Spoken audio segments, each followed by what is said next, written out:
2681. Offices in Baton Rouge. Now, The Hunt Palmer Show. You are now listening to The Hunt Palmer Show, brought to you by Corks, Cajun Fried Fish and Shrimp on 104.5 ESPN Baton Rouge. Locking down the middle of the day. Live from the Mercedes-Benz of Baton Rouge studios.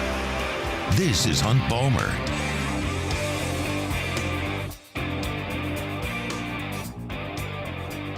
Welcome in.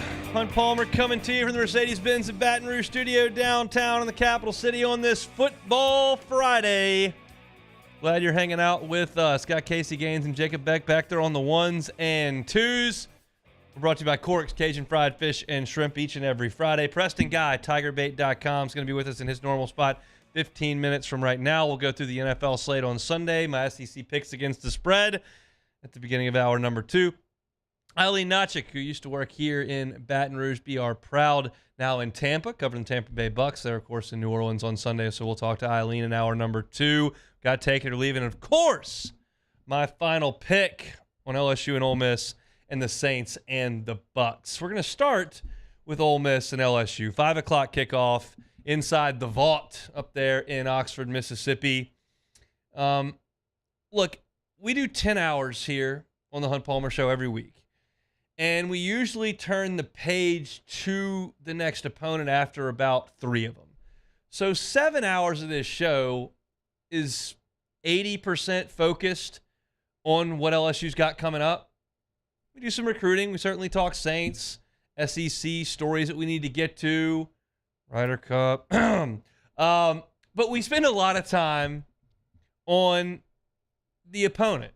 And I've certainly done that this week with LSU and Ole Miss.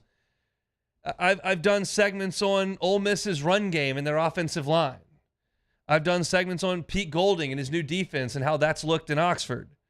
We've talked about LSU's passing defense and what was good against Mississippi State but wasn't so good against Arkansas. And we've talked about Harold Perkins and what his role against Ole Miss was last year and what it could be this year.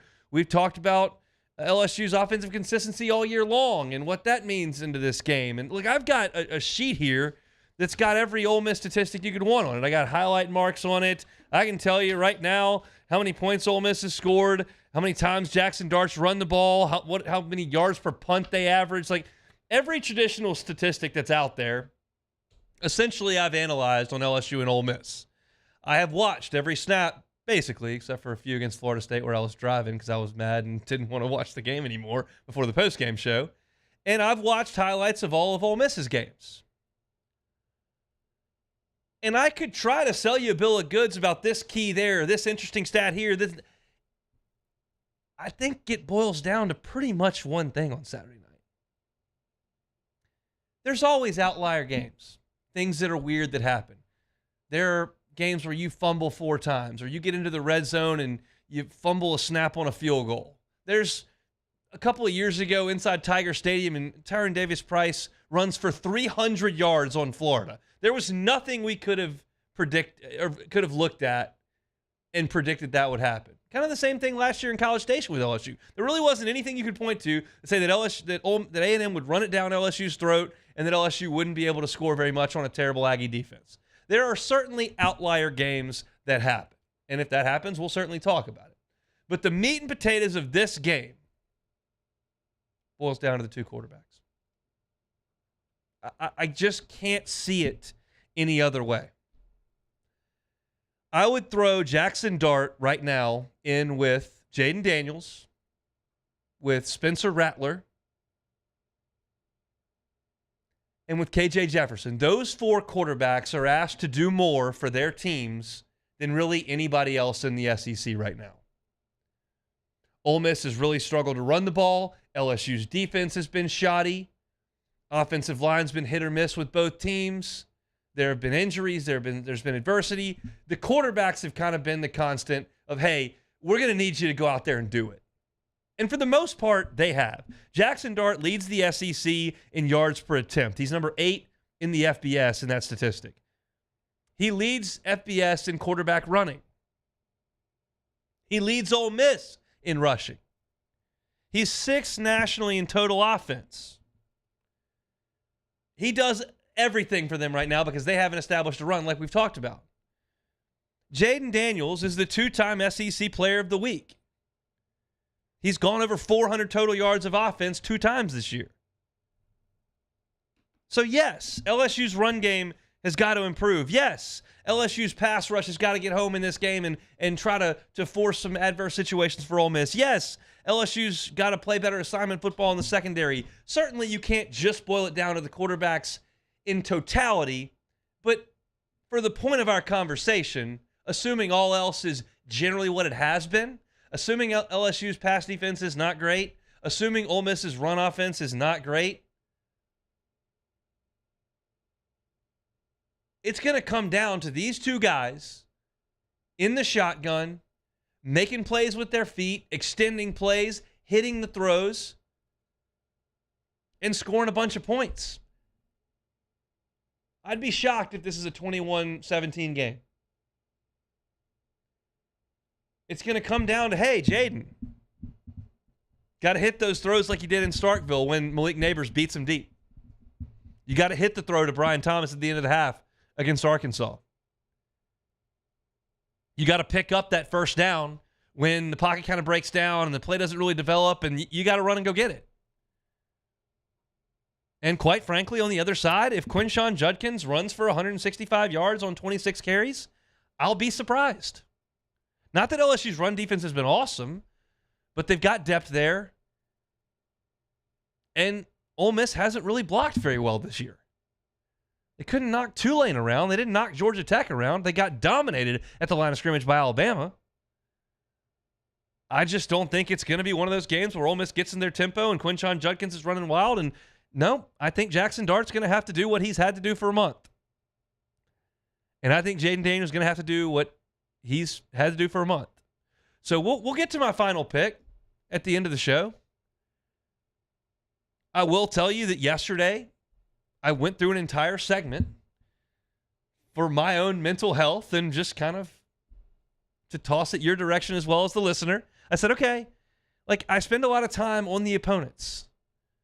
I watch their highlights and I look at what they do. And I also am critical of LSU because that's just the nature of someone who wears purple and gold to kind of wish things were a little bit better when you see a deficiency. So inevitably over the course of a week, I'm like, man, this doesn't look that awesome. And then I have to do what I did Thursday and say, hey, this offense has showed up for a year and a half.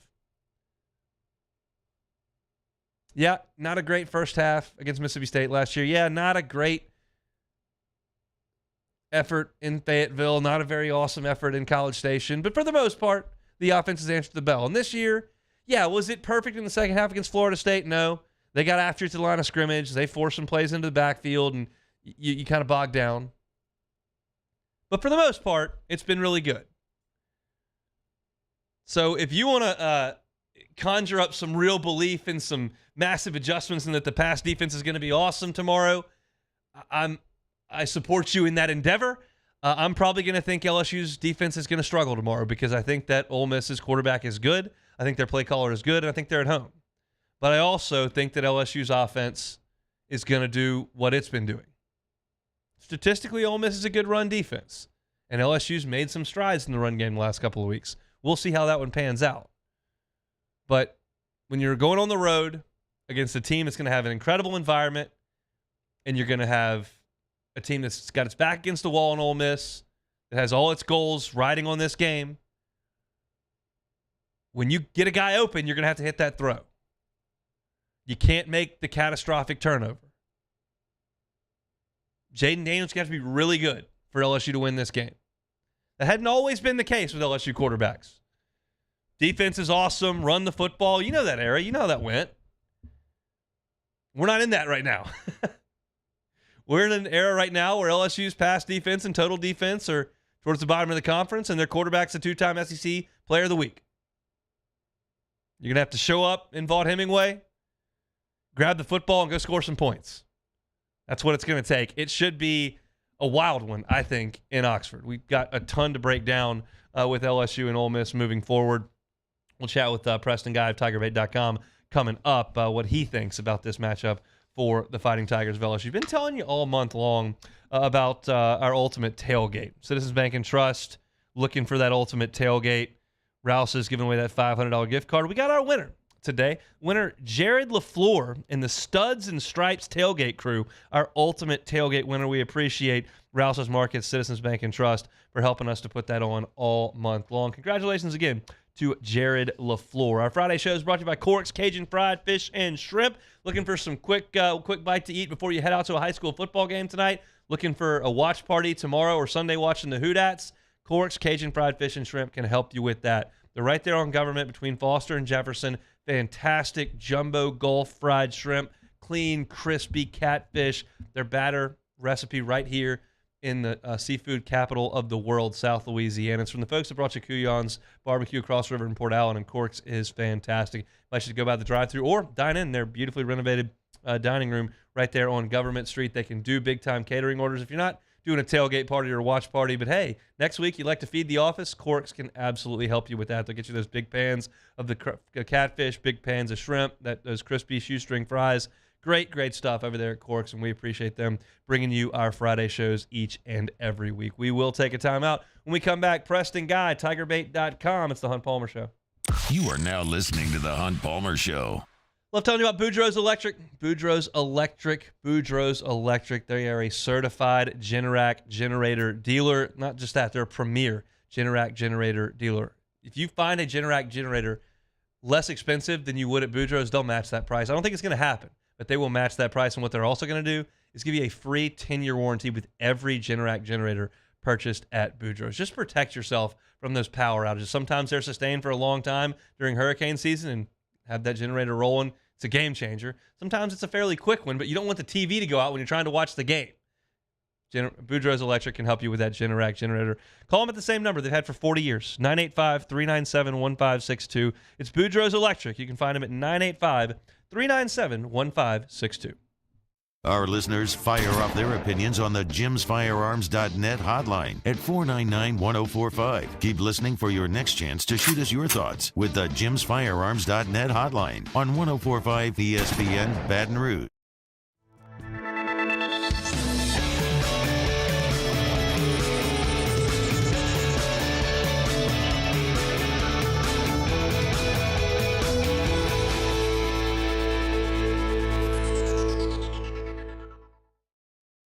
Make this summer your backyard party year with Chris's Specialty Foods. Wings, burgers, brisket, steak, and boudin, plus great Cajun side dishes. We do all the prep, and you enjoy laughing with friends and family. Chris's Specialty Foods, Millerville, New Orleans, Prairieville, and Frisco. Everybody loves Chris's authentic Cajun meat. Follow us on Twitter at 1045ESPN to cast your vote in the Citizens Bank and Trust poll of the day. Vote daily inside Off the Bench, live at lunch, Hunt Palmer. And after further review, Citizens Bank and Trust brings you the poll of the day via Twitter at 1045ESPN. There it is, the extra mile. On the border of expected and extraordinary for those willing to go further. Like vans customized for work or play. With safety and tech to keep you connected. Supported by a 5-star sales, service, and finance team. And backed by the 1-star you know. So go the extra mile. It's never crowded because so few have what it takes to go there. Mercedes-Benz Vans. Scucha, fall in the air. Fall is right around the corner, which means fall fishing is, which means it's time for you to take your boat to the next level with front-to-back boat service in a bunch of different ways. You want a custom stair job, you can have a ton of fun out there on the water, they can do that. What about a spot lock trolling motor? So you stay right where you need to in casting lines, or sonar that's let you see the fish under the water before you cast. All of your maintenance needs as well. For 38 years, they've been at it and will continue to do so. The Sherman family of front-to-back boat service. Gulf Coast Office Products is a nationally recognized Savin office equipment dealer based right here in Louisiana. Over 100 employees strong, Gulf Coast has the boots on the ground to support all vertical markets from education, engineering, legal, and finance. With the latest in office technology, from desktop to production segment units, Gulf Coast and Savin have the perfect fit for you. Call 225-756-2644. That's 756-2644 for Gulf Coast Office Products. I've been doing business with Luba for 25 years. They're dependable, trustworthy. It's just the attention to detail with our clients. Our folks have years and years of experience. They're highly trained professionals, but many companies have that asset. What I'd like to think makes Luba a bit different is that we use. Tune in this Sunday as we bring you a trio of NFL games, starting with our noon kickoff, the Miami Dolphins at the Buffalo Bills. Then immediately following, we'll bring you the Raiders and Chargers before our nightcap, the Kansas City Chiefs and the New York Jets, here on 104.5 ESPN.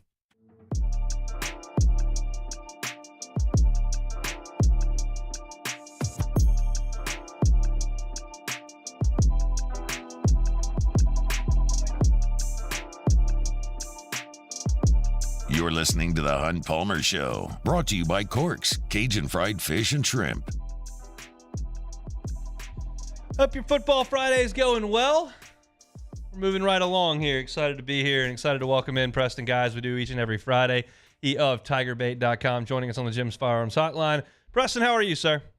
Hey, Hunt, what's going on? Just trying to talk some football, so I don't have to talk about Major League Baseball or golf. So let's talk a little bit about football, because that's a little happier situation in my household at the moment. Let's go back to last week briefly. Any red flags on defense? Massive concerns? Just a bad day or what? Yeah, the biggest red flag to me, Hunt, was that I went back and charted most of the defensive snaps last week, and the problems aren't singular. You know, I kind of got the impression when I left the stadium, it was, okay, well, the defensive backs are having tackling, and the problems are pretty deep on this defense in that, you know, it's spread all over. Sometimes they can't identify the ball in the air. Sometimes they give the passer too much time to pass. Sometimes, you know, they put them on the run and coverage broke down. I mean, it was just a long list of different things where it's like, you know, one or two things, you know, of each category, but that's not like you can't just plug one man in and fix these issues. You can't just make one tweak. You can't just have a week long of tackling in practice and fix it. You know, it's all over the place, and you got to address them. And that's the thing about playing defense. It's not about doing the things right that are hard to do. It's about never doing them wrong. That makes playing defense so difficult. All it takes is one play of, I'm going to go after the quarterback instead of covering Luke Has, and boom, you got beat for a big touchdown. So that's the biggest concerning thing. What the good news to me is, looking at it, Matt House is still calling a very interesting defense. It's still very confusing and all over the place. And I like what he's calling. That's what I would say the good news is. The bad news is you got a lot of players executing not so great. Do they have good enough players on defense? You know, I genuinely do think so. I look at plays like Denver Harris being a couple inches away from the ball. Do I think Denver Harris has the talent to turn that around? Yeah, I do. I look at a player like Andre Sam, who's running all over the field and making tons of tackles. I mean, he had a great game, but then there's other plays where he's just playing with too much energy and doesn't chop his feet, break down, and just make the tackle. You know, I think those are coachable moments for sure. I think the talent is there to be good enough. Do I think that this is going to be, you know, a 2011 defense? I don't think they're ever going to get there, but I do think that because it's more of execution and not just guys, you know, getting beat deep because they aren't fast enough, I think that they do have what it takes to turn this around. Yesterday, T-Bob lobbied for Jordan Jefferson to get some snaps in Mason Smith's place at defensive tackle. Where are you on that spot? Mason Smith is playing very rusty right now, and I wonder if he still might not be 100% from his injury. I mean, I sprained my ankle when I played football, and I remember it hurt for about 9 weeks. So I wonder if he's just losing a little bit of explosiveness from that. I think Jordan Jefferson should rotate in. I think Jordan Jefferson, Mason Smith, and Mekhi Wingo should all rotate in, keep them as fresh as possible. Jordan Jefferson did play well, but I ultimately think that shaking up, with Jimmy Limsey being out indefinitely and having to switch John Janik to the defensive line coach has had an impact on this defensive line. I'm looking at them play. Their stances are all kind of weird. Jacobian Guillory's rolling out there looking like he's in a offensive tackle pass set stance. And then, you've got guys lined up 1 to 2 yards off the line of scrimmage. It's showing a lot of lack of discipline on that defensive line. And I'm not blaming John Janik. I think the very nature of having to put an interim coach in that role and, shake up the message and voice abruptly like that is taking an impact. This is intentionally just like the most open-ended question I can possibly ask, but I'm doing it that way just to let you go wherever you want. What do you think about Lane Kiffin's Ole Miss team and their program and kind of the situation there in Oxford right now? Well, one thing about Ole Miss is it's a program that hasn't won a championship since, I believe it was 1959. Is that right? It's been a minute, yeah.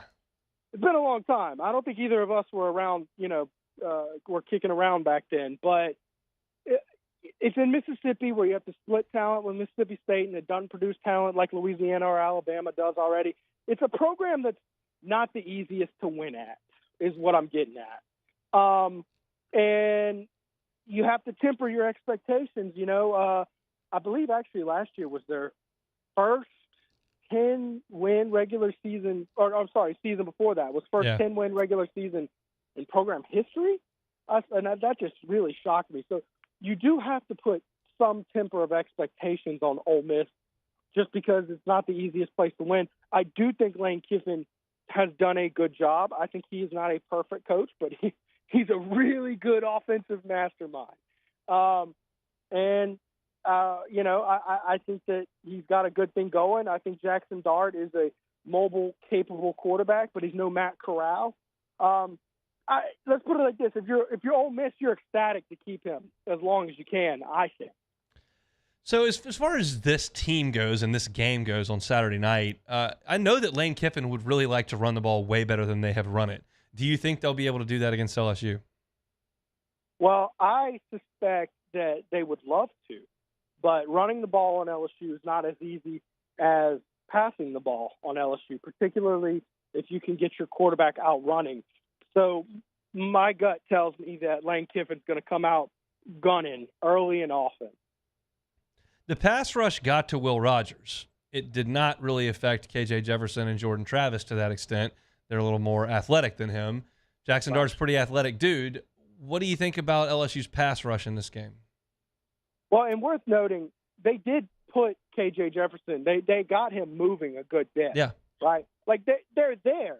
They're making their impact felt. It's just with guys like that are so good at keeping their eyes downfield and finding an open guy in a struggling defensive backfield who, frankly, when the play breaks down, they're going to let a guy get open. It's really more of you got to put him, not just get him running, but put him on the ground. And that's where the defensive line starts to, come unhinged a little bit is when they can't complete the play. Jackson Dart's probably not as mobile as KJ Jefferson, probably closer to Jordan Travis. I'll say this: the good news is KJ Jefferson has an absolute cannon, and Jordan Travis is one of the better passers in the country. I don't think Jackson Dart is either one of those caliber of players. I do think he's good, but I don't see him making the kind of throws like that deep ball KJ Jefferson threw up to Luke Haas. I'm not sure if Jackson Dart can make that throw, even if he is that open. Jordan Travis, we know what he can do. We know what he's capable of. And more importantly, the receivers at Ole Miss are not the receivers at Florida State. That's another thing to keep in mind here. Do you think that Matt House adjusts the way he's going to call his defense based on the fact that his offense on the other side is scoring a lot of points? Does that make him more of a risk taker to try to create the big play? Does he want to play softer to try to – how do you think that – does it affect him at all, you think? What I've noticed with Matt House is it's funny. The more aggressive he gets up front with his defense, he does a lot of twists and stunts and linebacker blitz type stuff coming from all over the place, right? He does a lot of that. The more aggressive he gets with that, it's like the more he relaxes the secondary with these deep zone coverages. In fact, a few of the plays, I was saying it's mostly execution. There are a handful of scheme give-ups that this team has given where the pass rush got there, but you've got Zy Alexander. This happens to Zy quite a bit, where they've got him lined up, 7-8 yards back. He's about to do a deep zone, playing deepest to deepest, right? Well, the receiver runs a dig, and boom, it's right there, wide open, 4 or 5 yards. And Zy gets the tackle, but it's 12, 13 yards that they gave up. It's just funny. The more aggressive he gets with his front seven, it seems the less aggressive he gets with the secondary. You think we're in for a shootout tomorrow? Yeah, I think there's going to be a good bit of points. I think, did I see it? The over-under is 60 points. Is that right? I can get that while you're talking, but that sounds like it's probably right.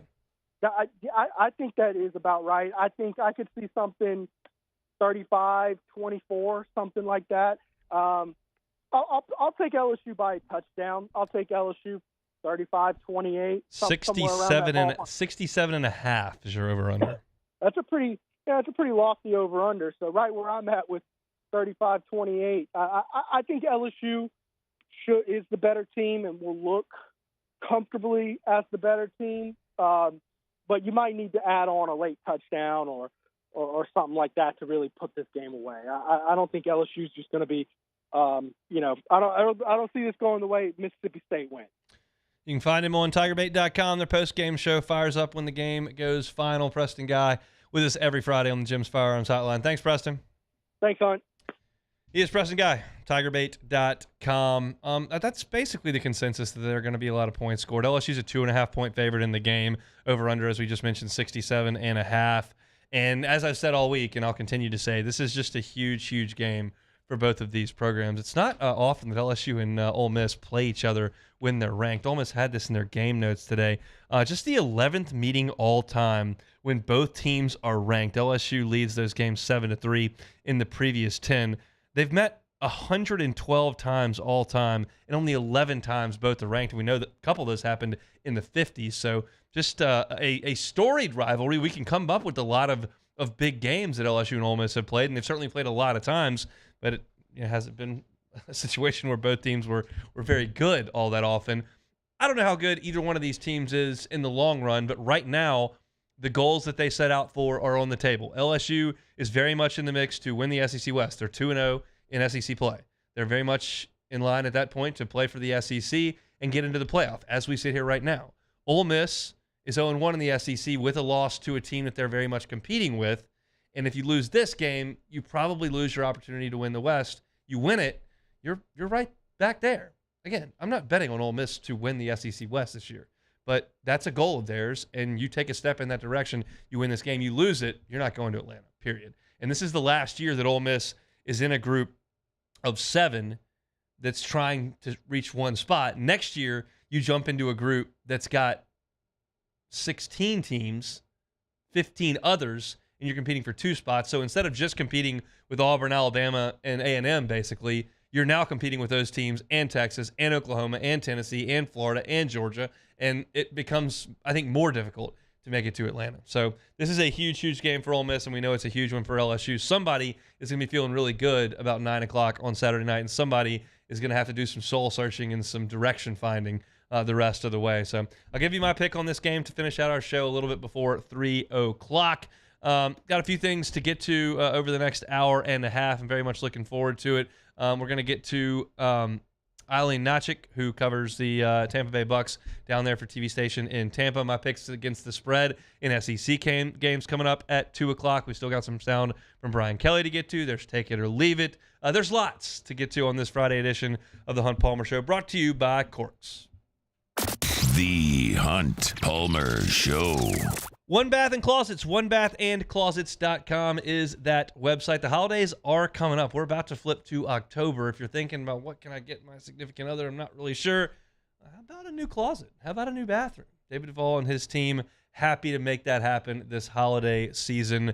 And they'll give you 10% off if you're a Hunt Palmer Show listener and you do a combo bathroom and closet renovation or remodel. They can do wholesale remodels. They're licensed contractors, soup to nuts, as David Duvall says it. They can handle the whole thing. Maybe it's just something a little bit more simple. It's a tub to shower conversion. You don't use your bathtub. You're not like the Palmer house where we've got 2-year-old Myers flopping all over the place like a crazy person in the bathtub. You just want to take a shower. Well, you can do that in the walk-in shower, and they can put that in the place of your previous tub. You won't know unless you get the free consultation. Go to onebathandclosets.com, check out the testimonials, check out the pictures of their work, and request that free consultation with David Duvall and his team. Onebathandclosets.com is the website, onebathandclosets.com. In times of need, get a full list of phone numbers, websites, and other important emergency information on the Demco Stormwatch page at 1045ESPN.com. Bayou Ford is taking $10,000 off MSRP on select new 23 Ford F-150 trucks. And all new Bayou Ford vehicles come with a 1 million mile warranty. The crew at Bayou Ford is going to do right by you. The importance of doing this fortified program and offering it to people down here is, number one, the only real chance you're going to get to do this is when you put on a new roof or build new. And through companies like HUDCO, who's kind of leading the way in this thing, it's going to offer the customers a huge advantage in the insurance market and the price of their insurance. You know, we're not looking to make a fortune off fortifying. We're trying to give you a better product than our competitor at the moment. I'm trying to do something that he can. I'm trying to give you something better. So a lot of these insurance shops, you're getting a re-roof, you're only paying your deductible. Let's sit down and talk about the fortified and let's see what it does to your insurance premium. You're getting a steal. Yeah. You're getting a brand new roof and a fortified certificate for your deductible, essentially. I think we're rocking and rolling.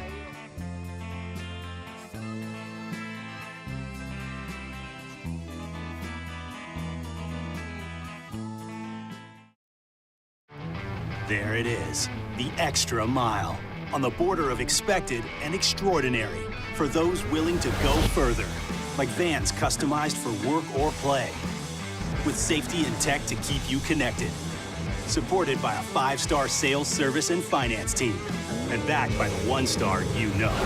So go the extra mile. It's never crowded, because so few have what it takes to go there. Mercedes-Benz Vans.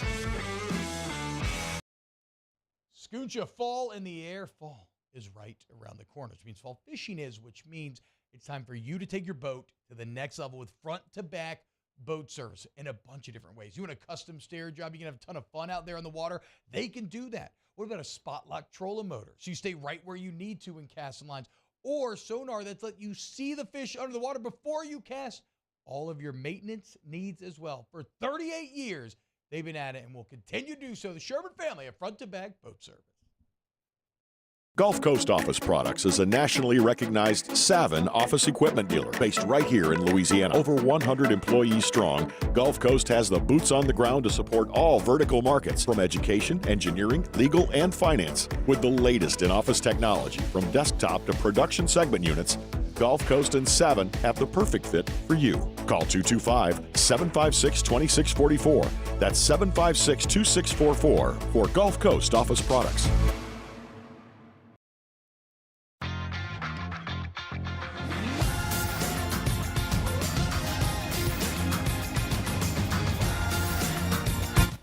Musso, join us for Friday's AFR presented by Don Juan Cigar Bar. Matt is back. We're previewing the college football weekend with Phil Steele, Riot Radio Hours, guest picker, and more. Friday's AFR 3 to 6, 104.5 ESPN Baton Rouge.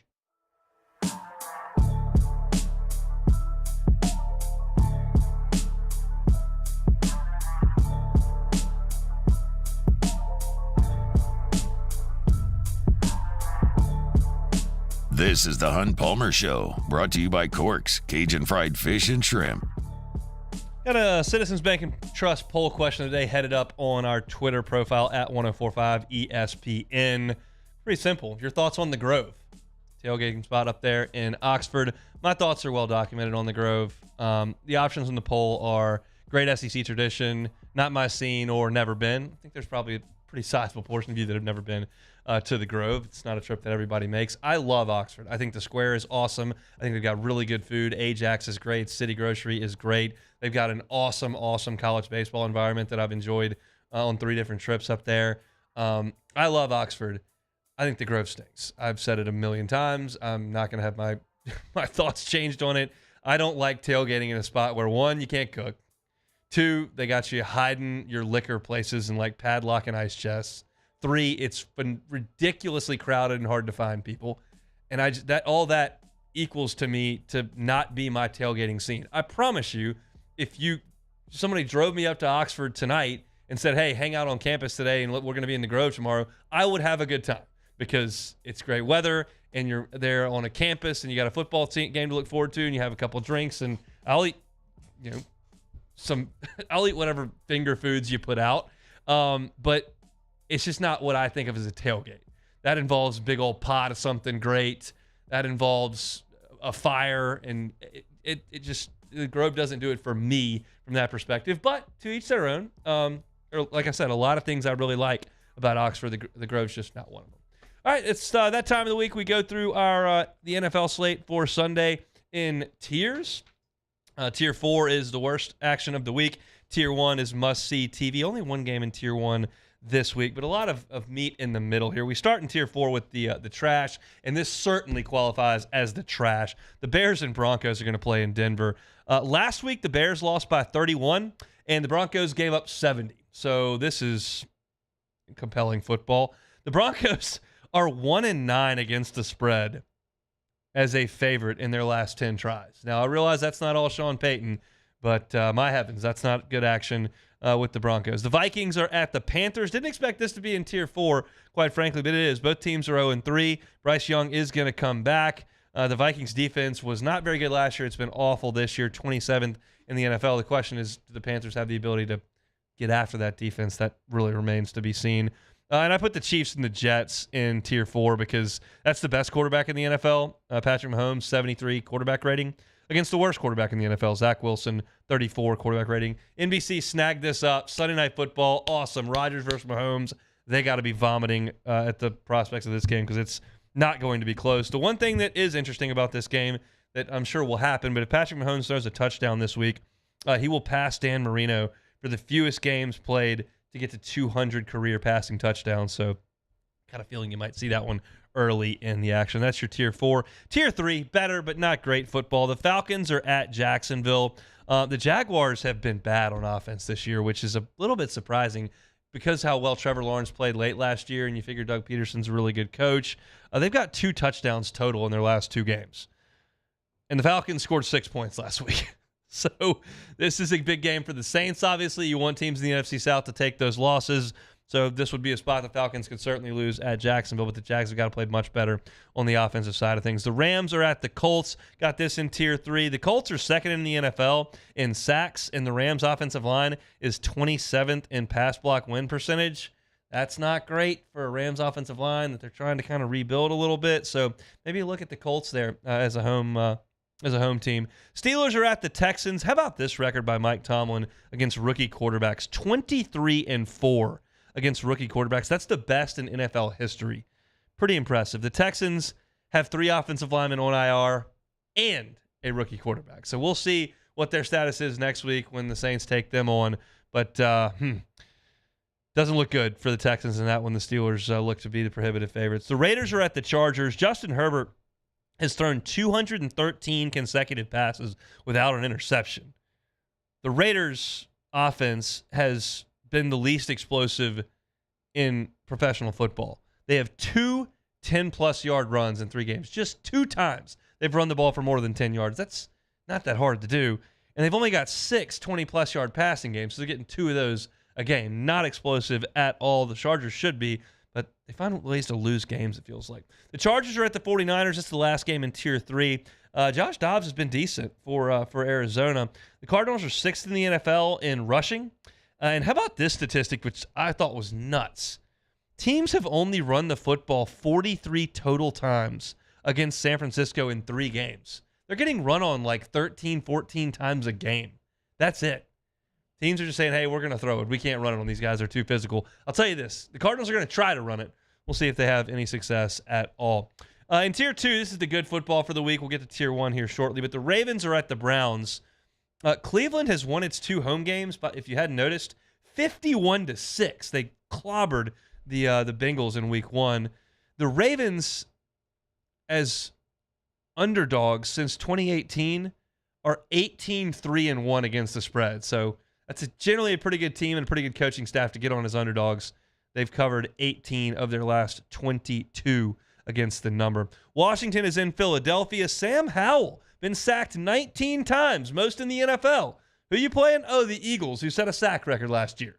Well, they've had a couple of moving pieces up front, but still, that's not great for the Commanders. The Patriots are at Dallas. The Patriots' offensive line is last in pass rush win rate. Who are they playing this week? Micah Parsons. That's not a good idea. Mac Jones, 0-10 against the spread as an underdog. Has not covered once as a dog. I'm kind of out on New England. I think you've heard me say this from time to time. Like, that was an incredible run, and Brady's not there, and I just think Belichick's a great coach. And you can look at that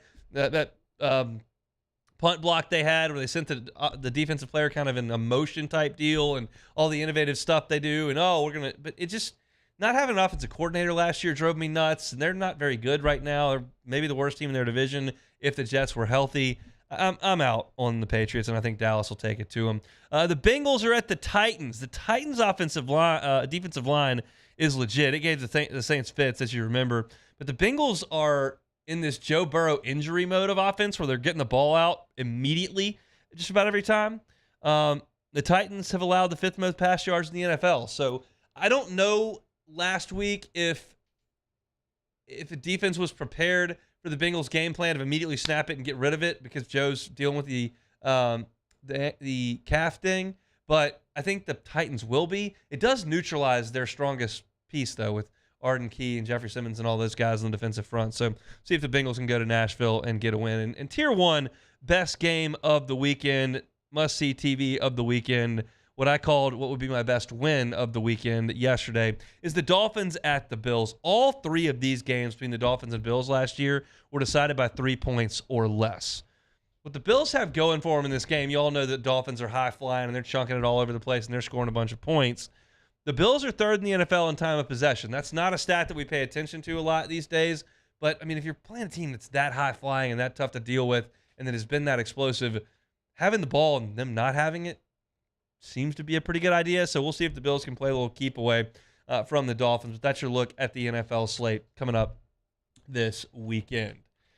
104.5 ESPN, along with Acura of Baton Rouge, teaming up to honor our military and raise funds for Folds of Honor. This nonprofit organization provides scholarships to the spouses and children of soldiers who were killed or disabled in service. To donate to this important cause, visit our website, 1045ESPN.com. Everyone who makes a donation will be entered to win exclusive prizes. Fold of Honor, to honor their sacrifice and educate their legacy. Got some SEC picks against the spread coming up in a little over 15 minutes. Eileen Lohr going to check in from Tampa, Florida on the Buccaneers. When we come back to close out hour number 1, we'll hear some sound from Brian Kelly from this week. You're listening to The Hunt Palmer Show. You are now listening to The Hunt Palmer Show. Snap into action this NFL season with FanDuel, America's #1 sports book. Right now, new customers, just new customers, get $200 in bonus bets. $200 in bonus bets guaranteed. All you got to do is place a $5 bet. That's $200 in bonus bets, whether you win or lose that $5 bet. If you've been thinking about joining FanDuel, there's no better time to get in on the action. It's easy to use. There's a wide range of betting options. They include point spreads, player props, over-unders, and even more. You just got to download the app and mess around in there.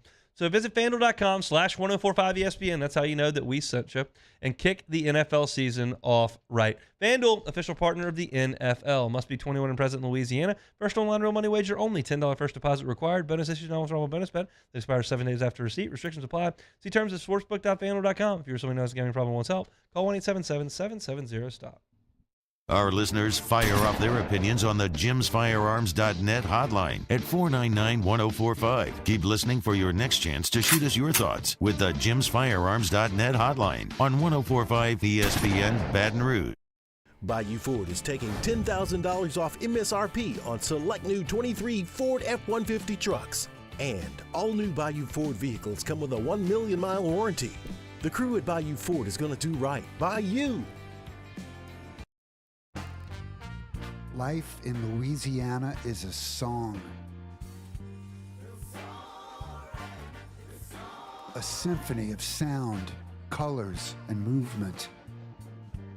Life is here, now. For life's moments, big and small, always there. The right card, the right care. At Relief Windows, we're more than windows. We're windows, doors, hardy plank, and vinyl siding. But our #1 product is always customer satisfaction. Visit us online at reliefwindows.com. Oh, by the way, we do shutters too. Bayou Chrysler Dodge Jeep Ram has $12,000 off MSRP or 2.9% for 72 months on all new 23 Ram 1500 trucks in stock. All with Bayou's 1 million mile warranty. The crew at Bayou Automotive is going to do right by you. Hello, Samantha, dear, I hope you're feeling fine. And it won't be long until I'm with you all the time. But until then, I spend my money up right down on my last dime. Come home in Baton Rouge.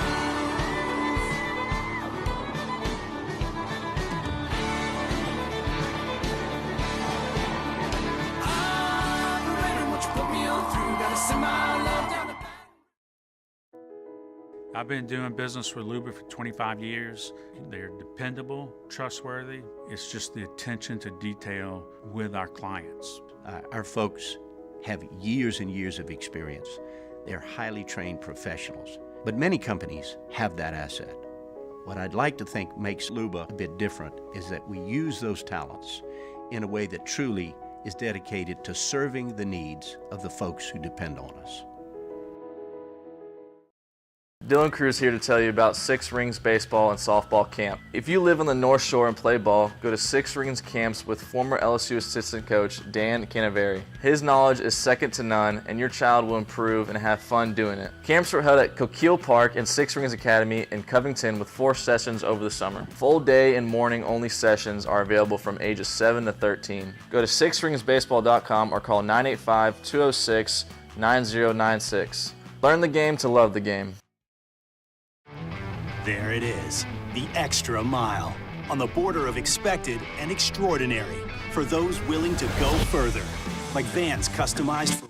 On Monday's OTB, let's recap another weekend of football. Did the Tigers come out of Oxford with a dub? And did the Saints manage to atone for their Lambeau sins? Off the bench, 7 to 10 a.m., 104.5 ESPN.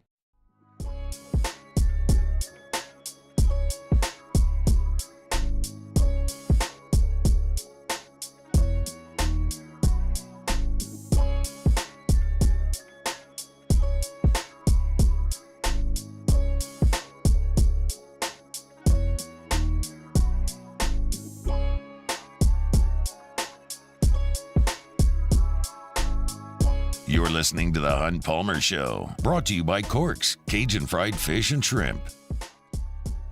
Look, LSU's been bad on third down defense this year. They're 12th in the SEC. They allow 44% conversion rate. We know Jordan Travis lit them up. We know KJ Jefferson kind of had his way last weekend. It's been a concern, and Brian Kelly was asked about that last night and gave this answer.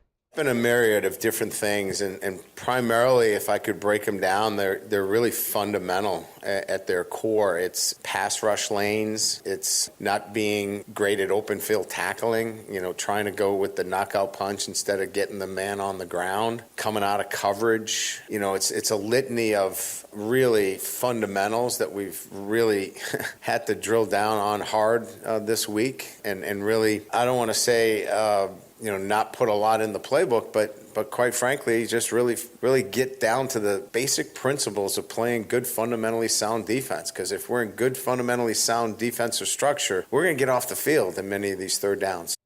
And you know that LSU's third down defense hasn't been very good, but something's got to give because Ole Miss has not been very good offensively on third down. They're 12th in the SEC as well. They only convert 35%. Last week against Alabama, Ole Miss was 3 of 14 on third downs. Well, what's the best way to get third down stops? It's to make the third downs as challenging as possible, make them as long as possible, and to make them as long as possible, you generally speaking have to do well on first down and against the run. Ole Miss hasn't done a good job of running the ball either, but Quinshon Judkins has proven in the SEC that he is a pretty salty running back, and Brian Kelly talked about prepping for the Rebels sophomore tailback. I think they've got a couple of really good running backs. You know, it's like anything else. You know, if you get banged up a little bit, I think he's been banged up a little bit. And, you know, they've had a good, strong running game coming from their second back. And as I mentioned earlier, they're running the quarterback. But, you know, Junkins, we're well aware of him. You know, we knew about him last year because as a true freshman, he was outstanding. So, you know, we're prepared for him, and we always expect the best, you know, from the best players. So we've had his jersey on one of our players all week and expect him to play. And that running back game just has not been there, and that's kind of limited, I think, in times, the explosiveness that Ole Miss has had.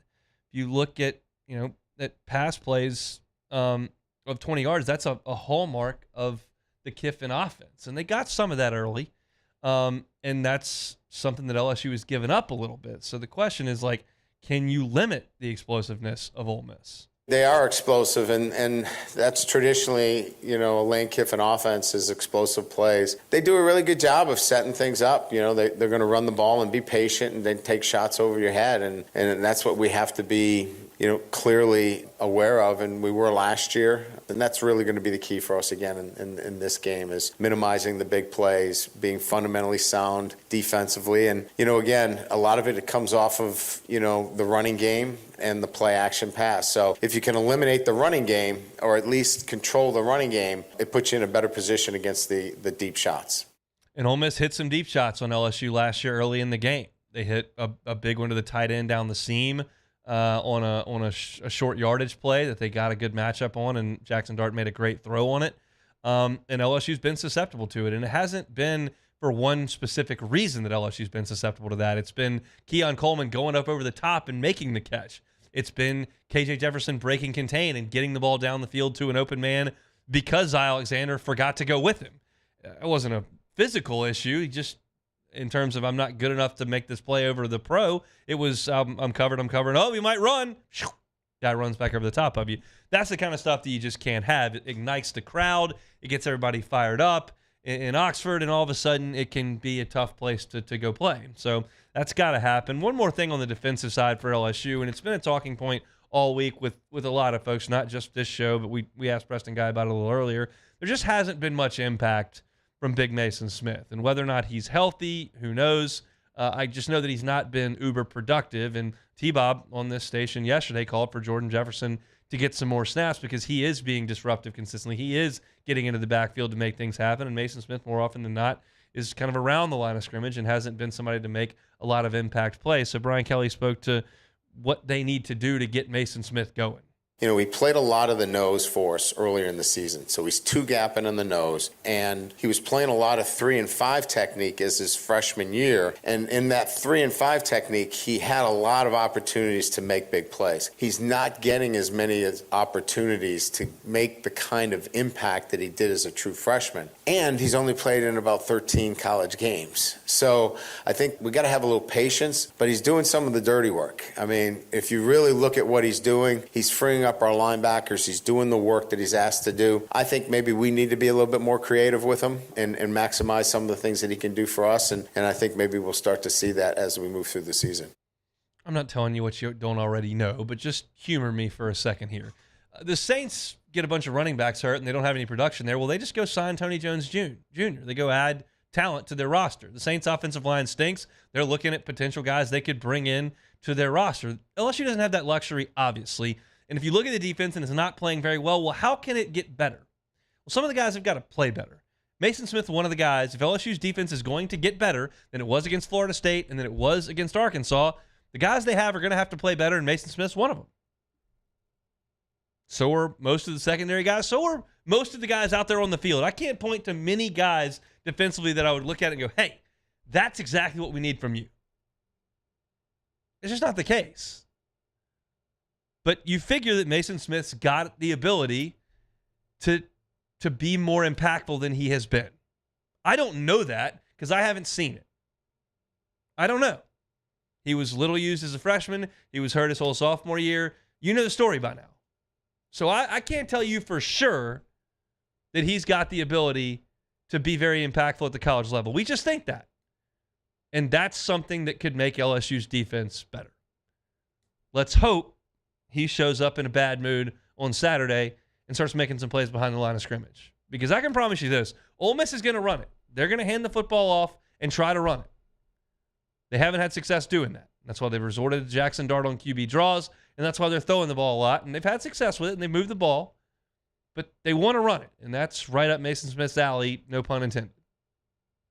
Let's hope the big fella has the game of his LSU career coming up tomorrow night at 5 o'clock. Let me set the schedule for you for tomorrow. Those of you who will be listening to us here as you get ready for LSU and Ole Miss. Kickoff is at 5 o'clock. That means 5 hours to kickoff. At noon, you've got the LSU Sports Radio Network. You've got Eagle 98.1 Game Day coming to you from Rouse's, Burbank, and Lee. Charles Hannegriff and Matt Musso from Rouse's for 3 hours from noon to 3. That's when the LSU Sports Radio Network does take over. That's me, 3 to 4:30. 4:30, we hand off to the broadcast team in Oxford. 30 minutes after it goes final, you'll hear from us on the post-game show on the LSU Sports Radio Network. And 90 minutes after it goes final, Eagle 98.1 Game Day with Charles Hannegriff and Richard Dixon from right here inside the Mercedes-Benz of Baton Rouge studios. We're back to some SEC picks against the spread on a Friday edition of the Hunt Palmer Show.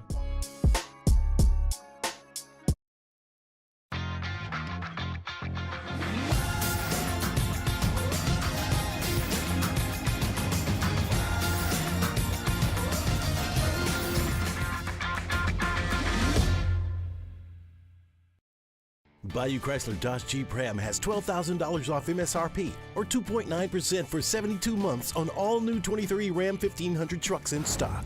All with Bayou's 1 million mile warranty. The crew at Bayou Automotive is going to do right by you.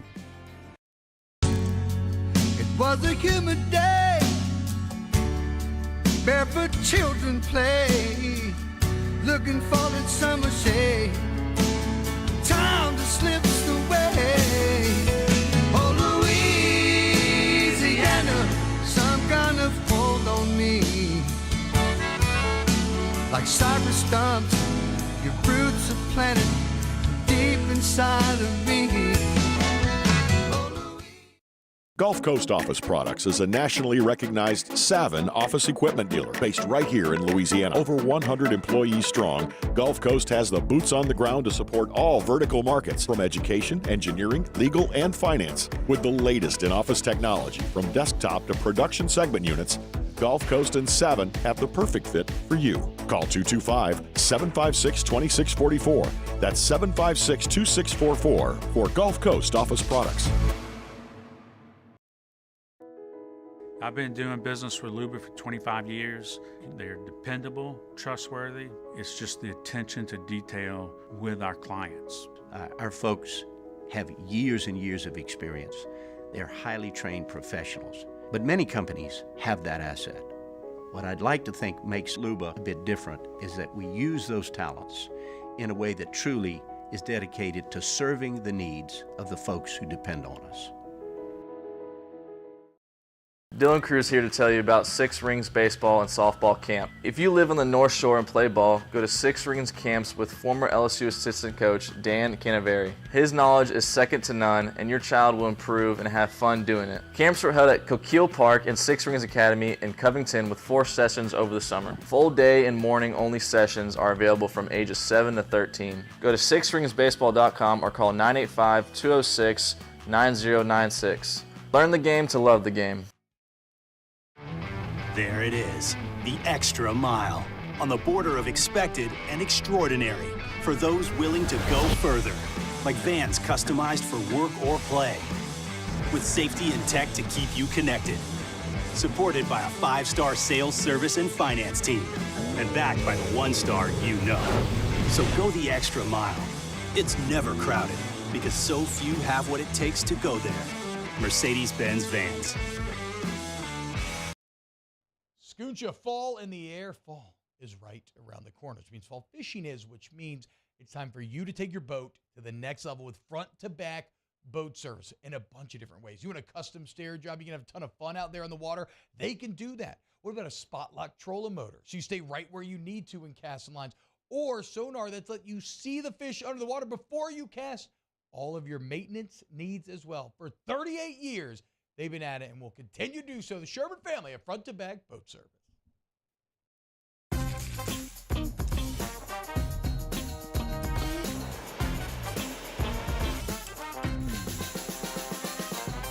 The best kept secret in town is out. Discover Tallulah at the Renaissance Hotel on Bluebonnet. Step inside an Infiniti QX50, and you'll find a suite of driver-focused features tailored to your tastes. But most of all, you'll find luxury that lets you feel infinitely you. Visit your local Infiniti retailer today.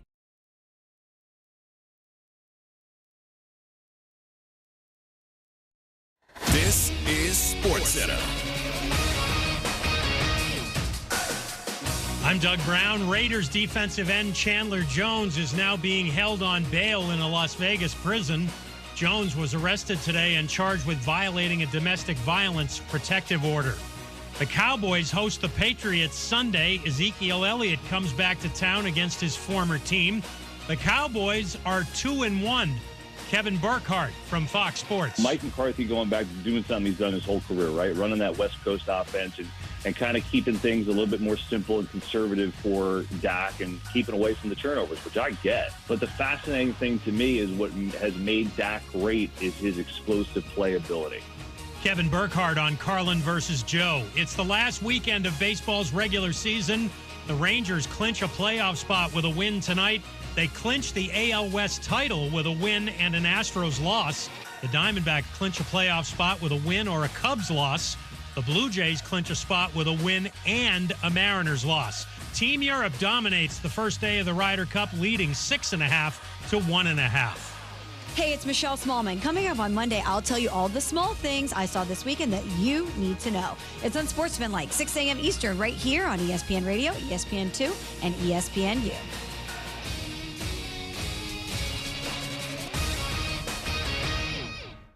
Ladies and gentlemen, may I direct your attention to something quite extraordinary? Now, the Hunt Palmer Show. The Hunt Palmer Show on 104.5 ESPN Baton Rouge. Brought to you by Cork's Cajun Fried Fish and Shrimp.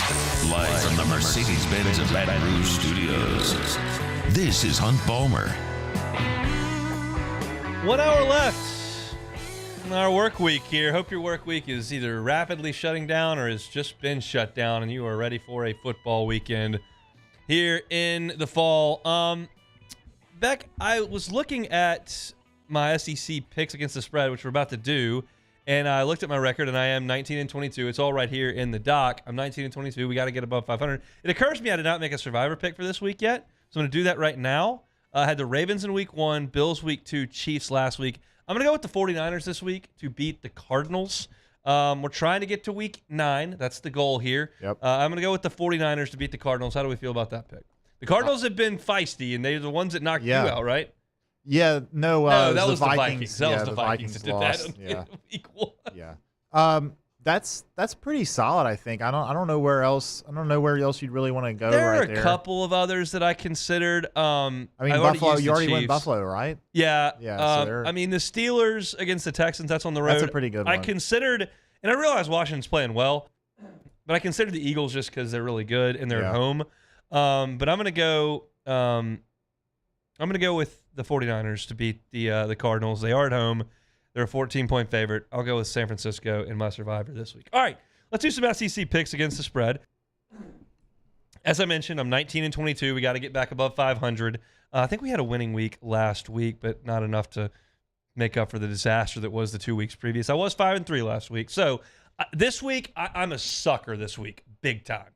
I'm already aware of it. I already know. It's the sucker play. I'm a sucker. It's very obvious. I'm laying a ton of points this week.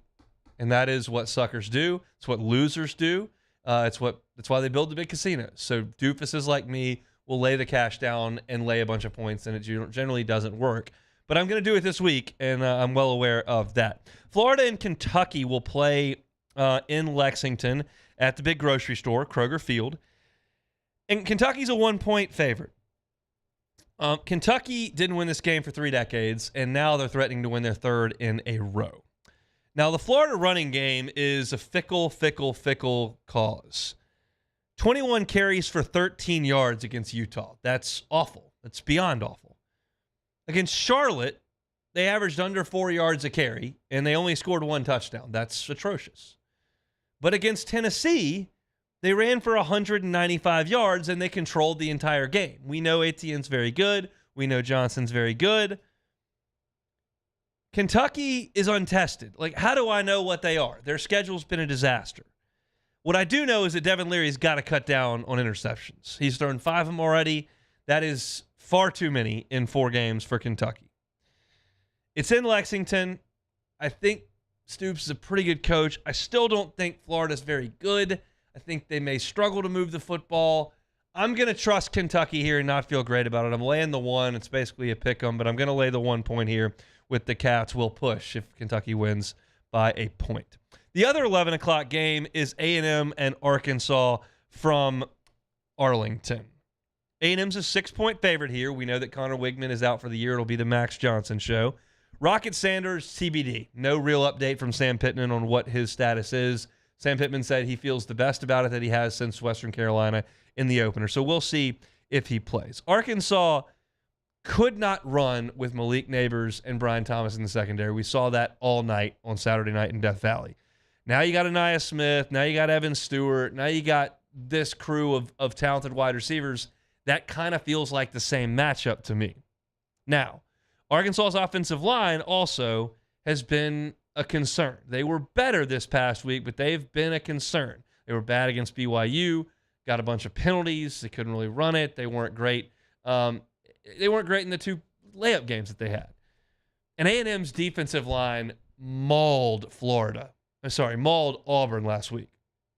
So it feels like in this game, Arkansas is kind of unathletic in the secondary. A&M can exploit that. Arkansas's offensive line's had issues. A&M's kind of built to exploit that.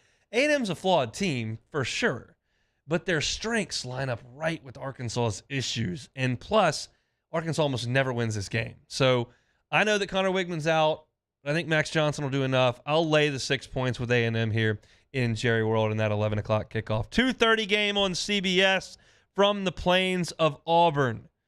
Georgia only a 14-point favorite. This is a stinky, stinky, stinky line. Funky line. Auburn had no chance to block A&M, as I just said. They could not move the ball. They could not protect the quarterback. They couldn't run it. They scored 3 points on offense. The only other 7 they scored were on a scoop and score. They were brutal offensively, and I don't know what Hugh Freeze is going to do at quarterback. But their defense has hung tough. Their defense has played decent. Out at Cal, Auburn only can put up 14 points. The defense does enough to win. And the defense got a score last week against A&M and kept Auburn in it into the 4th quarter until they couldn't do enough because the offense was so inept. So, how many points do I think Auburn can score on Georgia? 10? 14? Is that about the range? That means I need Georgia to get to 28 or 29? That seems really doable. Every instinct I have here is to take Auburn because the line's far lower than I think it should be. I'm just not willing to do it. I'm not willing to bet on that Auburn team with that offense against Georgia. I'm just not. Because you told me that Auburn didn't score a single point, I would believe that. So I'll take Georgia. I'll lay the 14. Missouri's at Vanderbilt. 13.5 is your number here. Missouri is favored in Nashville in front of 20,000 and a couple cranes. Missouri's biggest home game in a little while is next week. Undefeated, they should be. LSU's coming in. Big implications for them in Missouri. Like, that's a big deal for them. And Vandy's turned it over a ton. In their 3 of their losses, they've turned the ball over 3+ times. That's a good way to get beat. Just an awful late-game interception against UNLV. But I don't think that Vanderbilt is going to turn it over 3 times in this game. I don't think you can count on that. And I think Missouri may have the look-ahead factor. I'm going to take the Doors here. And this is a precursor to next week's shows. I don't think Missouri's very good. They're going to have to prove it to me. And they can't prove it to me against Vanderbilt. They can prove it to me against LSU. You beat LSU, whether it's by 3 or 23, I'll say, all right, that's impressive. You can't show me your impressive team against Vanderbilt. I think Vanderbilt hangs in there in a look-ahead spot for Missouri. Give me those 13.5 points. I will take them with the Doors. 6:30 kickoff on the SEC Network. South Carolina at Tennessee. We know what happened in this game last year. South Carolina was unstoppable. They hung 60 on the Vols. Hendon Hooker tore his ACL. Just a total disaster that ended the storybook run for Tennessee. Tennessee was still in the playoff mix before that game. Little revenge spot. Vols minus 12 here. Florida hurt Tennessee on the ground in the swamp. Talked about that at the top. Like, Tennessee just got bullied by Florida at the ground game. South Carolina can't run at all. They are 128th out of 133 teams nationally in the run game. There are only 5 teams in college football who run it worse than South Carolina. And the Vols have been okay against the pass. So we'll see. Tennessee's going to have stupid uniforms on, dark mode, whatever the hell that is, really dumb. But it's a revenge spot, and South Carolina is not equipped to hurt Tennessee like Florida did. I'll take the Vols. I will lay the 12 points there. Could get burned. Rattler could keep that one close. And the last one's Bama at Mississippi State. 14.5 is the number here.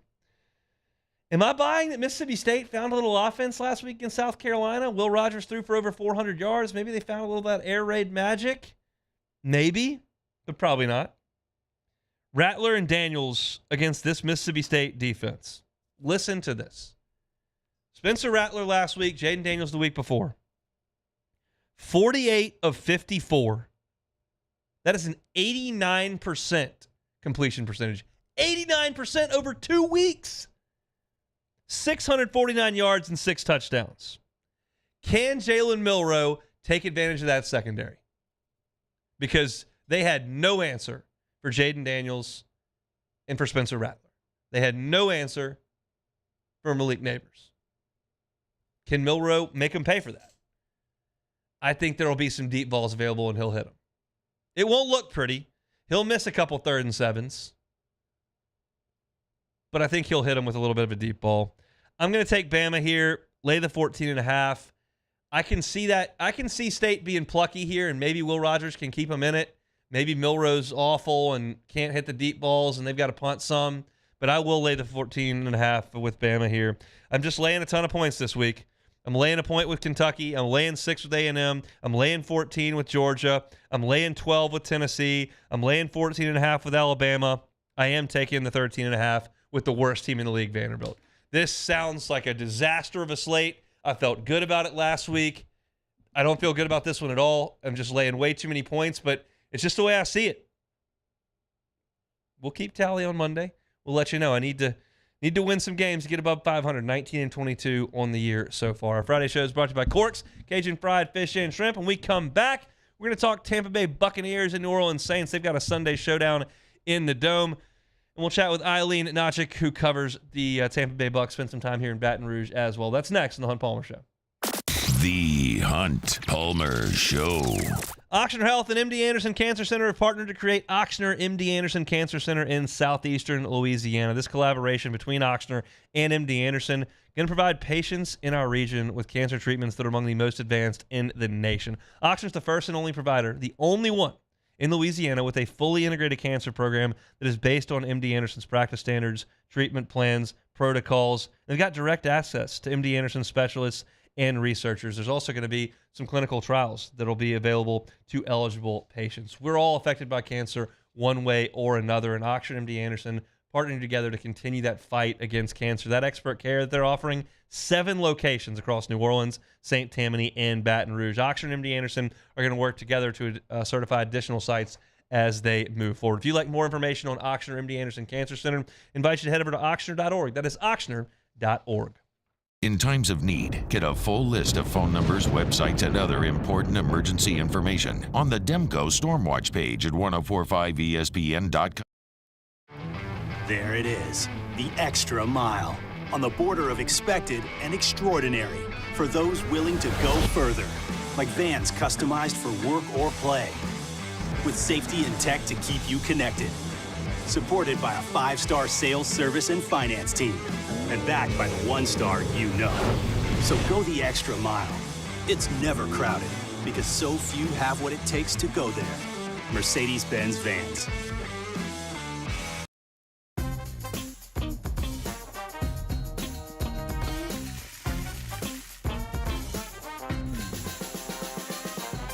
The best kept secret in town is out. Discover Tallulah at the Renaissance Hotel on Bluebonnet. Follow us on Twitter at 1045ESPN to cast your vote in the Citizens Bank and Trust Poll of the Day. Vote daily inside Off the Bench, live at lunch, Hunt Palmer. And after further review, Citizens Bank and Trust brings you the Poll of the Day via Twitter at 1045ESPN.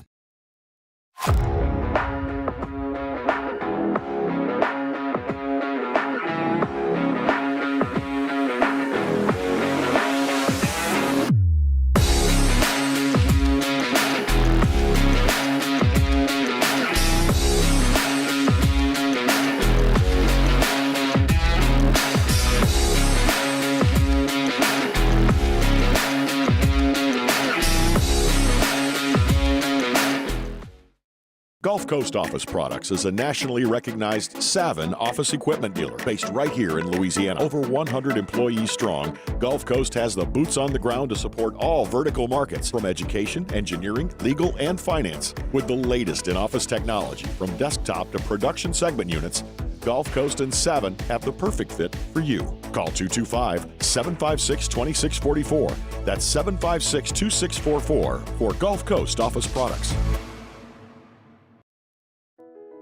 I've been doing business with Luba for 25 years. They're dependable, trustworthy. It's just the attention to detail with our clients. Our folks have years and years of experience. They're highly trained professionals. But many companies have that asset.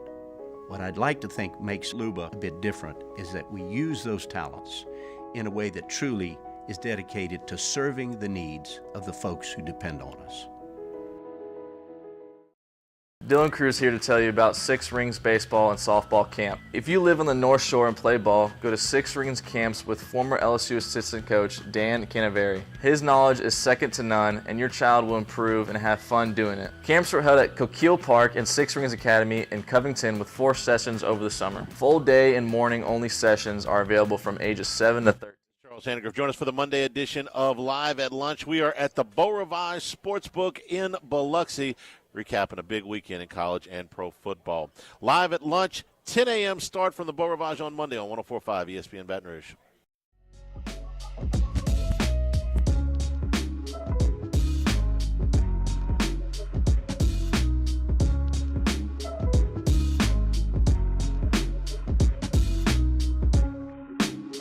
This is the Hunt Palmer Show, brought to you by Corks, Cajun Fried Fish and Shrimp. Divisional rivalry in Oxford on Saturday night. It's LSU and Ole Miss. Another divisional rivalry will be going on in the Dome on Sunday at noon. It's the Bucs visiting your New Orleans Saints. Let's talk about it. Head down to the Sunshine State. Eileen Lohr, you know her from her work here in Baton Rouge for the NBC affiliate, now down in Tampa with WFLA. Eileen, we last ran into you at the box for the Super Regional, but you're back home. How's life in the Sunshine State? Hello. Thank you so much for having me on, by the way. Life in the Sunshine State it's great. A little cloudy here today, but other than that, it's going well. I think the thought was that it was going to be a pretty cloudy season for Tampa Bay on the gridiron this year. No Tom Brady. A lot of that Super Bowl team kind of moved on, but all of a sudden you look up and they've won a couple of games. Was the thought entering the season that Tampa would struggle? Okay, well, first of all, shout out to that transition. That was excellent there. Need to hit the applause button for that. Yeah, I don't think any of us thought that, they would start out season 2-0, right? Obviously, the Eagles, that could arguably be the hardest team that they're going to play this season, right? A lot of talk nationally that they were going to go 1-16. So I absolutely love what they're doing right now. And, this team has so many new different parts to it, right? New offensive coordinator, new quarterback, the offensive line. It's a whole new thing, right? Especially with Brady being gone. And it's working out pretty well for them. I like what they're doing, but pretty much they're centering their offense around their quarterback as opposed to trying to have their quarterback change his game kind of thing. And I think it's been kind of working out for them. What they had going on last game against the Eagles, head coach Todd Bowles said these are all correctables. So it's been good stuff. Maybe I'm good luck. I don't know. Well, look, I mean, we figured the NFC South is not very good, and I don't think there's been a lot through 3 weeks that would indicate that there's some juggernaut in the South. Do you think that Tampa is a contender to win the NFC South? 100%. Yeah. And I also think the Saints are a contender. Do I think the Panthers or the Falcons are a contender?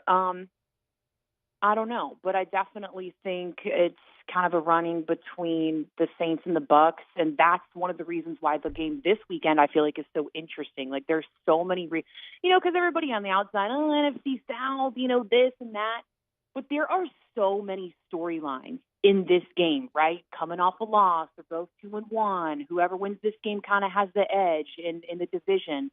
So I totally think, the Bucks could go to the playoffs for sure, but I also think the Saints could, and maybe I'm just saying that because I want to have some eggs thrown out my house from Louisiana over there. How close do you think this quarterback competition was in training camp? Baker Mayfield came in. Kyle Trask has been there for a couple of years. I mean, it's obviously Baker's team now, but was it close, you think? Okay, I'll tell you what. This is kind of my theory on this. Yes, and Dave Canales, Kyle made huge strides over the off season. Once he entered training camp, it was like a completely different player. He's standing taller in the pocket, his posture, his composure. It was, completely different. He was actually working with the same quarterbacks coach as John was, fun fact. But yeah, I think it was a competition, and a lot of people on the outside think, okay, well, that's a lie, right? Because you bring in Baker and you pay him a little bit and you're like, this is not a competition. But people also have to remember this is sports, right? Regardless the level, high school, college, pro, like if another player is playing well, okay, it becomes a competition, right? And I think what Dave Canales does, because he's a teacher, he used to be a teacher before he got into coaching, and I think he knows and understands how to pull out the best in players. And I think with Baker Mayfield and his past and the way he's wired, it's like when his back is up against the wall, that's when he does really well. So I think that competition elevated each of them. And I do think Kyle had a chance to be the starter, but Baker ended up doing a few things better in the end, and that's how it turned out. And the head coach Todd Bowles also mentioned that Kyle, he's going to see some game time this season. Like he will play this season at some point. Injuries happen. Knock on wood, but it's not like they're totally counting Kyle out of the mix, right? Eileen Lohr's our guest with WFLA down there in Tampa. Saints and Bucks noon on Sunday.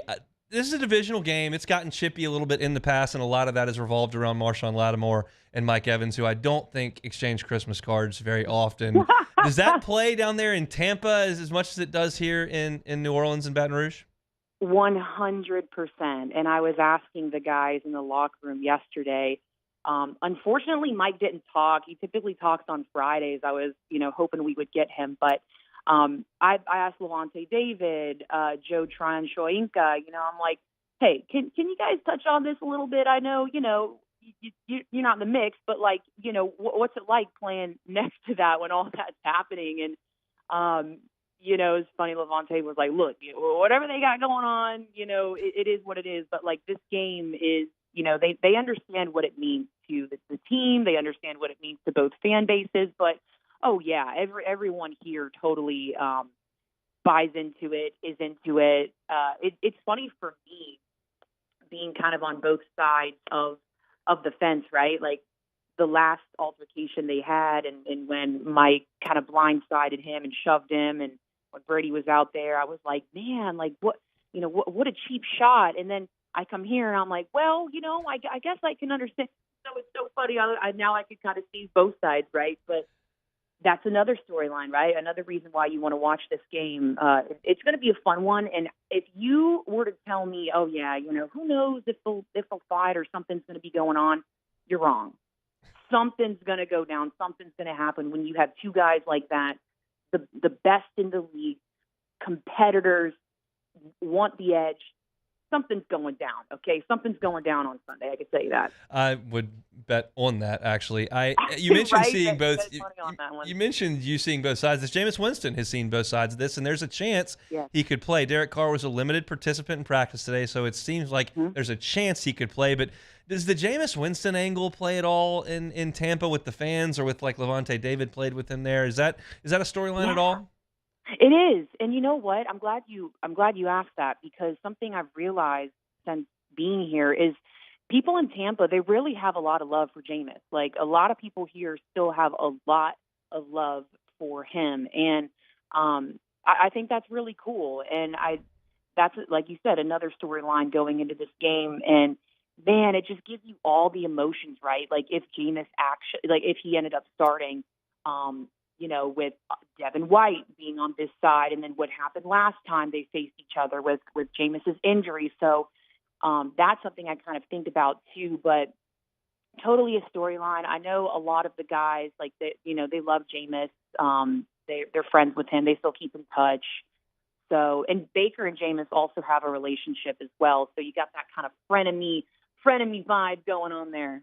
Similar stories with Baker and Jameis, Heisman Trophy winners, first overall picks that have kind of had to find their way in other places. So that could be interesting if those are the two quarterbacks on Sunday. I'm curious, the Saints' offensive line has had real problems for the first few weeks of this season. The Bucs have had some injuries up front. Vita Vea has missed some practice time and whatnot. What can you tell us about the relative health of Tampa along the front of their defense?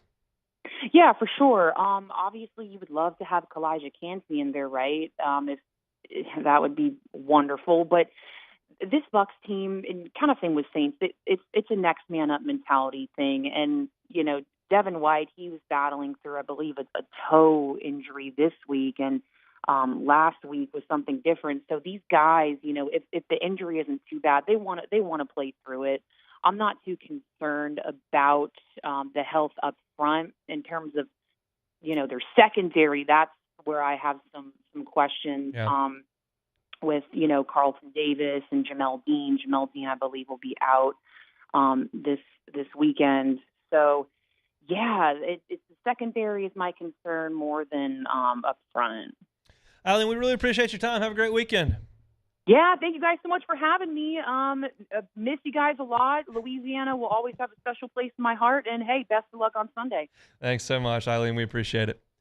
Thank you. Have a good one. She's Eileen Natchik, sports reporter down there at WFLA in Tampa. Spent some time here in Baton Rouge with the NBC affiliate. Like I mentioned, ran into her in the press box for the regional, and she took a job down in Tampa where she's from. And I just tweeted out earlier that she's going to cover the Olympics, which I think is really, really cool for NBC. So moving on up back to Tampa there, and we appreciate some time talking Bucs and Saints. Saints-Bucs, noon in the Dome on Sunday. We'll have it on Eagle 98.1 here locally in Baton Rouge. Got a couple more items to get fixed up before we're done here on this Friday. Going to do some take it or leave it. We're going to sprinkle some Ryder Cup talk in there, unfortunately.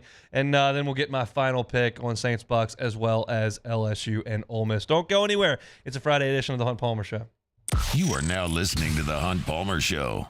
Snap into action this NFL season with FanDuel, America's #1 sports book. Right now, new customers get $200 in bonus bets guaranteed when you place a $5 bet. That's $200 in bonus bets, win or lose. If you've been thinking about joining FanDuel, no better time to get in on the action. The app's easy to use. There's a wide range of betting options, including spreads, player props, over-unders, and more. So visit FanDuel.com/1045ESPN to kick off this NFL season. FanDuel, official partner of the NFL. Must be 21 and present in Louisiana. First online real money wager only. $10 first deposit required.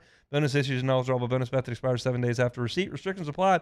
See terms at sportsbook.fanduel.com. If you or someone who has a gambling problem and wants help, call 1-877-770-STOP. Our listeners fire off their opinions on the jimsfirearms.net hotline at 499-1045. Keep listening for your next chance to shoot us your thoughts with the jimsfirearms.net hotline on 1045 ESPN Baton Rouge. Follow us on Twitter at 1045ESPN to cast your vote in the Citizens Bank and Trust Poll of the Day. Vote daily inside Off the Bench, live at lunch, Hunt Palmer. And after further review, Citizens Bank and Trust brings you the Poll of the Day via Twitter at 1045ESPN.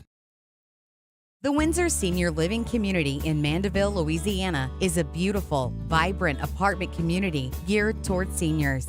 They are nestled right in the heart of Mandeville, where seniors live a more carefree lifestyle in spacious apartments with the peace of mind that comes from having a little extra help. Call the Windsor at 985-624-8040 to schedule a lunch and tour.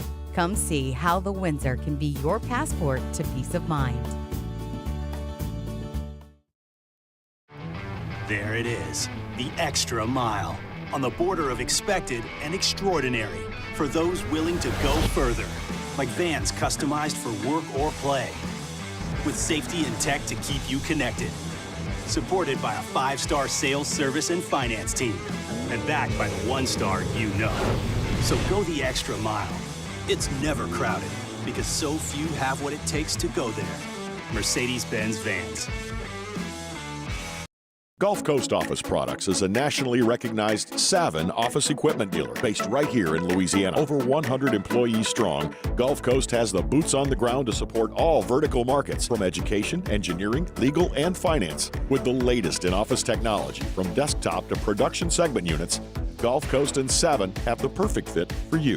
Call 225-756-2644. That's 756-2644 for Gulf Coast Office Products. I've been doing business with Luba for 25 years. They're dependable, trustworthy. It's just the attention to detail with our clients. Our folks have years and years of experience. They're highly trained professionals, but many companies have that asset. What I'd like to think makes Luba a bit different is that we use those talents in a way that truly is dedicated to serving the needs of the folks who depend on us. Dylan Cruz here to tell you about Six Rings Baseball and Softball Camp. If you live on the North Shore and play ball, go to Six Rings Camps with former LSU assistant coach Dan Canaveri. His knowledge is second to none, and your child will improve and have fun doing it. Camps were held at Coquille Park and Six Rings Academy in Covington with 4 sessions over the summer. Full day and morning only sessions are available from ages 7 to 13. Go to sixringsbaseball.com or call 985-206-9096. Learn the game to love the game. At Relief Windows, we're more than windows. We're windows, doors, party plank, and vinyl siding. But our #1 product is always customer satisfaction. Week 5 in the prep football season, and we get started Friday night at 6 with Louisiana Prep Preview presented by Brock. Catholic High and Northside kick off at 7, and it's immediately followed by Louisiana Prep Scoreboard presented by Lake Urgent Care. On YouTube, Your View, and 104.5 ESPN Baton Rouge.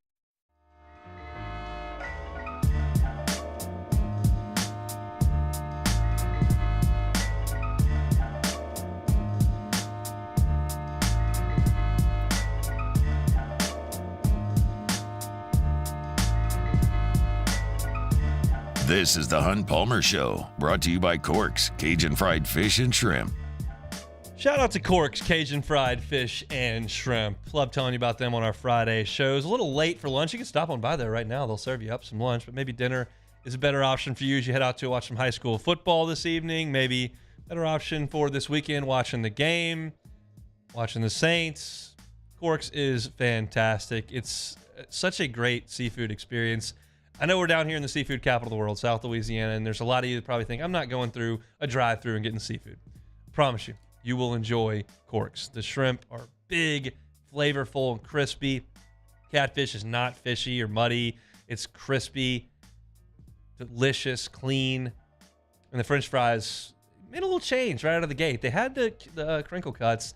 They went to the shoestring that are crispier. I very much approve. They got your sauces. They got the Cork sauce. They got tartar sauce, cocktail sauce. They got them all over there, and they can certainly feed you in bulk for your next tailgate. Maybe it's in a couple of weeks for LSU, maybe for the high school game that you're headed to. Maybe it's just a watch party, or you just want to feed the office. Cork certainly can do some catering for you. Get them by the website, corksfishandshrimp.com. Don't just have fish and shrimp. They've got awesome baked potatoes smothered with crawfish etouffee and fried shrimp on the top. They can fix you up a salad as well. They've got pork chops. It's a really, really quality restaurant. Just happens to have a drive-thru that gets you in and out real quick. Corksfishandshrimp.com is where you need to head. My final pick's coming up in about 15 minutes from right now.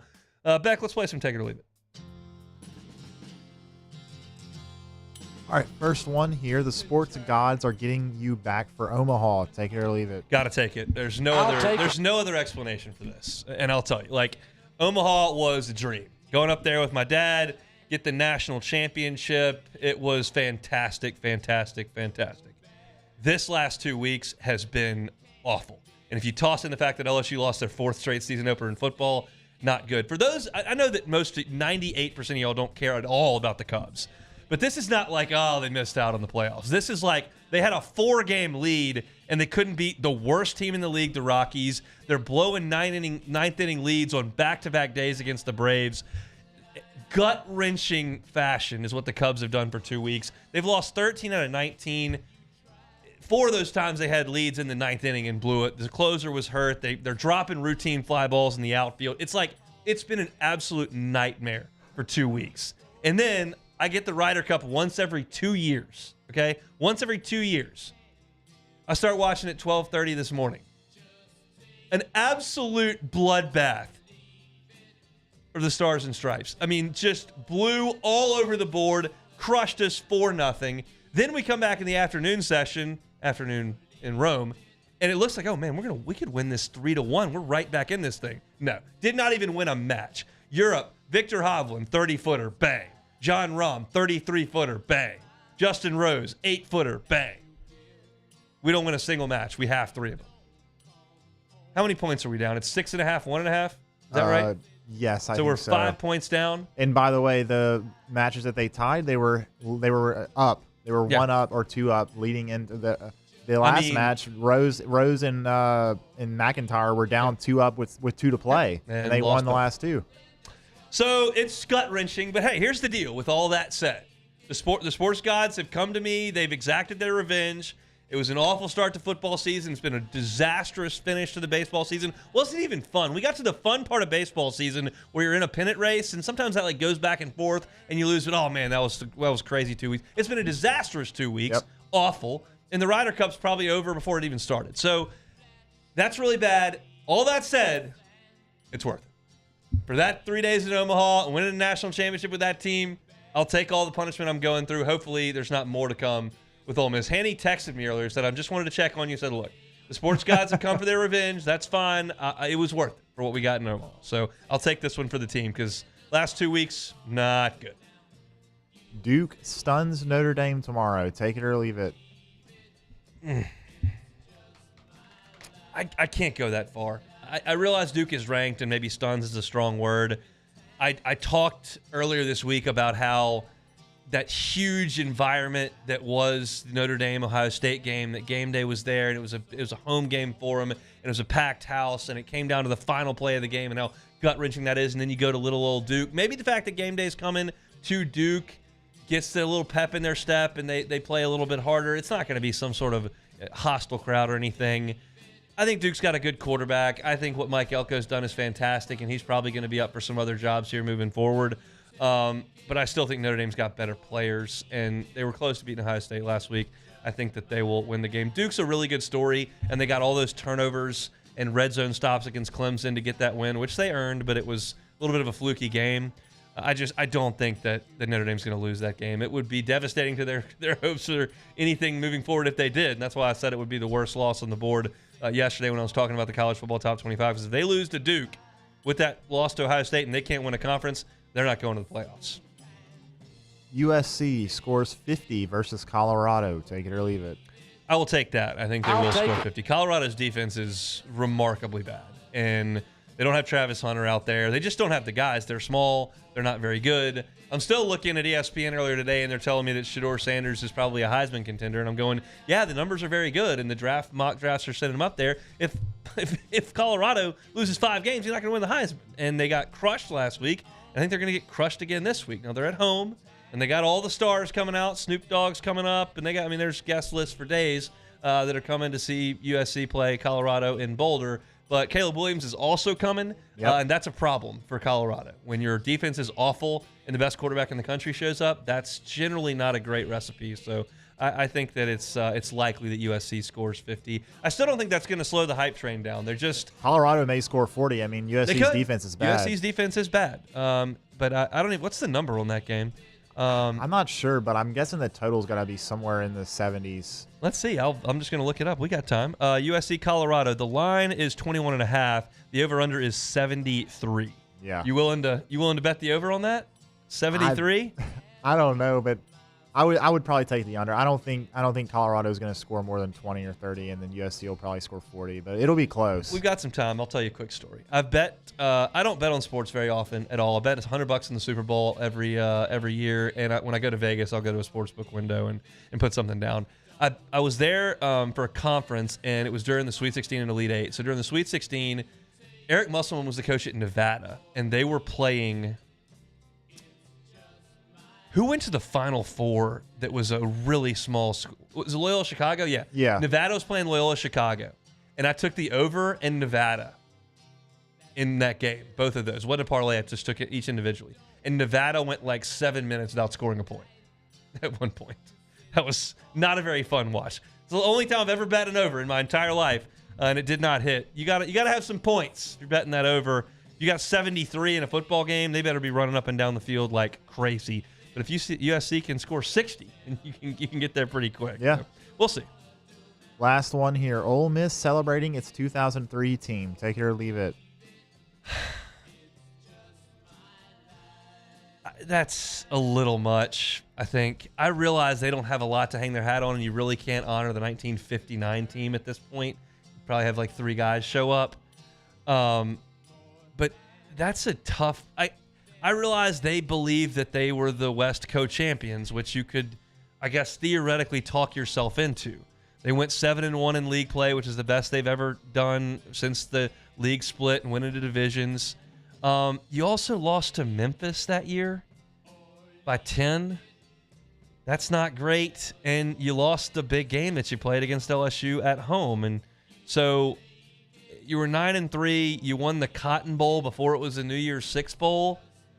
I realize Eli's a really decorated player, and the Manning family means a ton to you, and you just don't have a lot of teams to celebrate. So this one that went 10-3 is one that would register. You have better time celebrating that one than a team in 2008 that literally quit and got beat by 50 a couple times. But that's probably a bridge further than I'm going to go. I get it. Our view's a little bit skewed because we've got a lot of championships here in Baton Rouge, and I realize, you make fun of A&M for giving the team rings, for getting to the semifinals of the College World Series to play for their bracket championship, and that's not something we do around here. But a 10-3 team that lost to Memphis, we're gonna pack the house for them. I got a feeling, just a feeling, if Eli wasn't on that team and their quarterback's name was John Thompson, they might not be celebrating that team. But you got a Manning on the team, you won 10 games. I think that's probably what you're looking at. Hopefully, Jackson Dart falls down in a huge spot on Saturday, and we can celebrate really in style. That would really make me happy if that happened. But that was that LSU Ole Miss game back in 03. I had a high school basketball game that I had to be. I didn't play. I was a sophomore, and I didn't play very much. So I was just sitting on the bench and just raced home and got there for the fourth quarter. Second half, I think the first play I saw was the corner out to Devery Henderson for the touchdown that Malk threw. But thankfully, I wasn't watching when Matt Malk immediately spotted him 7 points with a pick 6, which was not great. But LSU won that game 17-14. It was a heck of an effort. And hopefully history repeats itself in the game coming up tomorrow. All right, that'll do it for Take It or Leave It. We got a couple more orders of business here, and that would be 2 picks to make. It'll be the New Orleans Saints and Tampa Bay Bucks, and, of course, it'll be the LSU Tigers and the Ole Miss Rebels. Let me give you our broadcast schedule for tomorrow, for those that are just tuning in and want that information. 5 hours to kick is when Eagle 98.1 Game Day originates from Rouse's, Burbank, and Lee. That is Charles Hannigan and Matt Musso, so they will be coming at you at noon tomorrow from the Rouse's, Burbank, and Lee. If you're looking to get some supplies for your watch party, get on by Rouse's. You'll see Musso and Hanny out there broadcasting Eagle 98.1 Game Day. They'll go for 3 hours from noon to 3. At 3 o'clock, I will take over on the LSU Sports Radio Network, myself, Brandon Taylor, and Marlon Favorite. We will go for an hour and a half until 4:30. So when we hand it off to the broadcast team in Oxford, that is Chris Blair, Doug Morrow, and Gordy Rush. They'll take you 30 minutes and up to kickoff. They'll have the call of the game. 30 minutes after the game goes final, myself and Brandon Taylor will be with you on the LSU Sports Radio Network post-game show for an hour, and 90 minutes after the game goes final, you will hear from Charles Hannegriff and Richard Dixon on Eagle on 8.1 Game Day, taking your phone calls from right here in the Mercedes-Benz of Baton Rouge studio. So looking at about midnight to 1 a.m. is kind of what the schedule generally will be. So did I say midnight? Noon to 1 a.m. is going to be your time. So lock us in on the Guarantee family here at noon tomorrow for LSU and Ole Miss pregame. All right, that's it. Let's come back with after this, and we'll pick the games on the Hunt Palmer Show. The Hunt Palmer Show. LWCC is Louisiana loyal, elevating and celebrating champions of Louisiana like Marucci Sports. Marucci was founded in a backyard shed right here in Baton Rouge. They started making some bats. All of a sudden, they got pretty good at it. They started having folks want to check these bats out. And all of a sudden, you look up, and we're 19 years later, and you see a bunch of major leaguers using those bats. But Marucci is not just a bat company. They're far more than that. They've got their baseball performance lab, which is a pioneering initiative that's expanded their workforce by 137%. And what that's done is it's allowed Louisiana to bring in top talent to work at Marucci, and it's kept a lot of our top talent at home. It's so important for our state. We fight that battle all the time. And the Marucci World Series is here every single July in Baton Rouge. It's a tourism juggernaut. Thousands of youth athletes, families, coaches into Greater Baton Rouge every single summer. Marucci's a champion of Louisiana. If you know of a champion of Louisiana, could be a person, business, nonprofit. We want to tell their story. LWCC helps us to do that. So go to lwcc.com/champions and nominate a champion of Louisiana like Marucci Sports. Marucci Sports, champion of Louisiana. LWCC is Louisiana loyal. In times of need, get a full list of phone numbers, websites, and other important emergency information on the Demco Stormwatch page at 1045ESPN.com.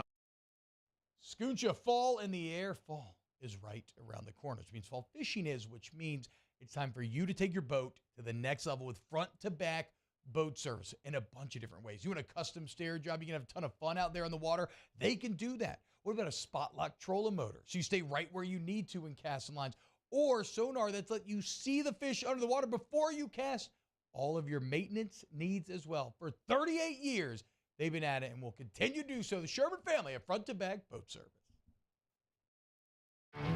There it is, the extra mile, on the border of expected and extraordinary for those willing to go further, like vans customized for work or play, with safety and tech to keep you connected, supported by a 5-star sales, service, and finance team, and backed by the 1-star you know.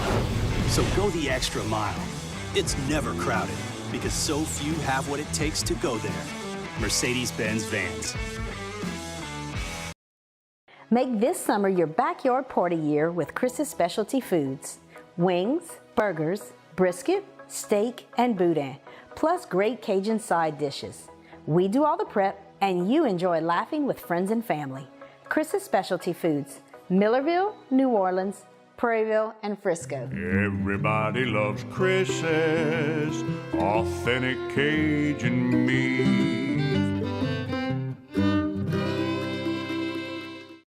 Gulf Coast Office Products is a nationally recognized Savin office equipment dealer based right here in Louisiana. Over 100 employees strong, Gulf Coast has the boots on the ground to support all vertical markets, from education, engineering, legal, and finance. With the latest in office technology, from desktop to production segment units, Gulf Coast and Savin have the perfect fit for you. Call 225-756-2644. That's 756-2644 for Gulf Coast Office Products.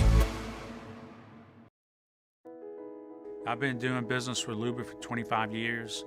They're dependable, trustworthy. It's just the attention to detail with our clients. Our folks have years and years of experience. They're highly trained professionals, but many companies have that asset.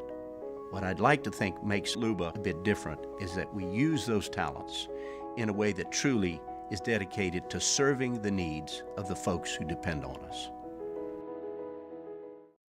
Dylan Cruz here to tell you about Six Rings Baseball and Softball Camp. If you live on the North Shore and play ball, go to Six Rings Camps with former LSU assistant coach Dan Canaveri. His knowledge is second to none, and your child will improve and have fun doing it. Camps were held at Coquille Park and Six Rings Academy in Covington with 4 sessions over the summer. Full day and morning only sessions are available from ages 7 to 13. Go to sixringsbaseball.com.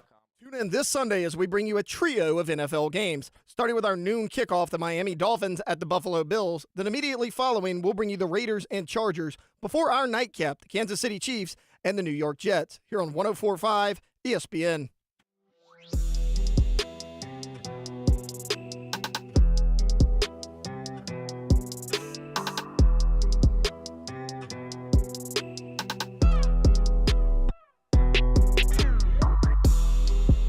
You're listening to the Hunt Palmer Show, brought to you by Corks, Cajun Fried Fish and Shrimp. I'll be out at Rouse's Burbank and Lee here in about 15 minutes. As soon as I knock off from here, I'm going to head over to Rouse's Burbank and Lee. Be there until 5 o'clock. We'll have gift cards. We'll have shirts. We'll have hats. We'll have cups. We'll have keychains. Whatever they load up in the van, I'll have there at the Rouse's Burbank and Lee. Excited to get out there. T-Bob's out today, so I'll take over. So as long as until 5 o'clock, we'll be hanging out. So if you're looking to do your weekend grocery shopping, get on by Rouse's and come see me. One order of business to go. First, let me tell you about how to get everything on demand. 1045ESPN.com's on demand tab, Apple Podcast, Spotify, Google, YouTube, anywhere you find your on demand stuff, you can find us. I talked to LSU Ole Miss in the first segment. We had Preston Guy talking LSU. He is from TigerBait.com. Went through the NFL schedule. Heard some sound from Brian Kelly. My picks from the SEC games against the spread. Eileen Lohr was with us at 2:15. We also played some Take It or Live It. Invite you to go back and check that out. These shows always move so fast. So invite you to check that out on demand if you missed any of it. All right, let's pick the Saints and Bucks. New Orleans Saints. The Tampa Bay Buccaneers. Final pick. Injury report says Derek Carr was limited today. Those who were at practice said he looked pretty good. I think the odds are that Derek Carr is going to start that game on Sunday. I certainly did not feel that way on Monday and Tuesday of this week, but he's progressed very nicely, so it looks like he's going to be out there. Look, the Bucs are 2-1, and that's not what we expected from them at this point. But they haven't been an offensive juggernaut. They scored 20 points on Minnesota. They scored 27 on an awful Bears team. And they scored 11 on Philly when they played a real defense last week. I think the Saints D is going to shine. The Bucs have leaned heavily on Mike Evans this year. I know he's on my fantasy team. He scores a ton of points. Marshawn Lattimore doesn't let that happen. Carr is a wild card. What can he be? And they're going to have to block. Kamara or no Kamara, you got to block up front if you're the Saints, and they've done a terrible job of that. We'll see if Vita Vea can go. He's questionable in the game. I just think this is going to be a rock fight. Jameis, Carr, Baker, these offensive line, this is going to be a low scoring game. I didn't like the Saints going on the road last week, and they got it done for 3 quarters, and then it all fell apart because their offense couldn't do anything. The offense needs to get it in gear. I think it will to an extent, but the defense carries the day in the Dome on Sunday. Final score on Sunday, Saints 21, Bucs 10. I think the Saints take control of the NFC South. Let's pick LSU and Ole Miss. Football Saturday in Baton Rouge, about cuisine and cocktails and counting down to kickoff when hospitality turns to hostility. The Rebels season on the line. An old rivalry renewed tonight. You know, we feel like we've made the progress necessary to go down and play in Oxford, Mississippi, which is a very difficult place to play. They're coming off of a loss, so anytime you're doing that, you're getting a team that's very angry, and we'll have to match that. Excited to play LSU. These guys, extremely talented. I mean, phenomenal looking team. You know, hey, we happened to be in the same situation 2 years ago. Went 3-0, went into Alabama and actually played a lot worse. Our challenge is to get better. Now, final pick. Look, what program wants to take a little step here? You're LSU, and you're an LSU fan, you're thinking, oh, we're going to be 7-1 going to Tuscaloosa, have a chance to win the West, have a chance to win the SEC, have a chance to make it in the playoffs.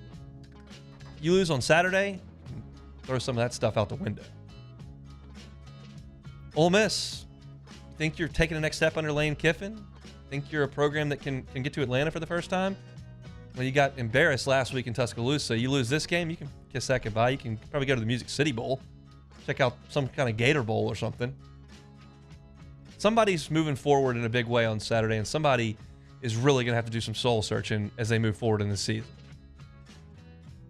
These two quarterbacks have been asked to do a ton, and that's been my biggest point of emphasis all week long, and I think that's going to be the case coming up in this game.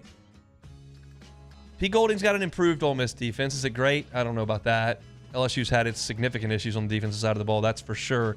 Those reared their ugly head against Florida State and against Arkansas. It's going to be a hostile environment. And I think it's going to go back and forth because I don't trust LSU's corners to cover. I think Lane Kiffin can throw some guys open and make some explosive plays. And I told you all week long, trust LSU's offense. It's very good. You've got the best quarterback in the league, and I think the best offense in the league. This thing is going to go back and forth. I kicked this pick back and forth all morning. And I came to my decision a little bit before the show. I think Ole Miss scores a lot. I think LSU scores a lot. And I think it's going to be one of those games that comes down to the last minute.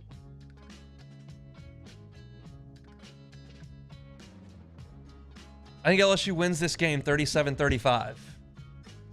There are still big-time issues with that LSU secondary that I'm terrified about.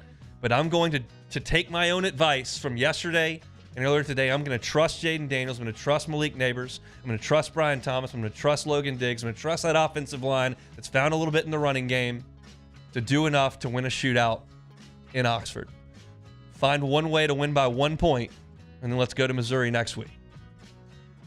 That's it for us this week on the Hunt Palmer Show. Excited for a game day tomorrow. But we've done all we can do for a Friday show. Matt Moscona's back in the captain's chair. Coming up, he's going to drive you home. I'm headed to Rouse's. Have an awesome weekend, everybody. Come on, Tigers. Let's go Hoodats. Let's get it done this weekend. See you Monday.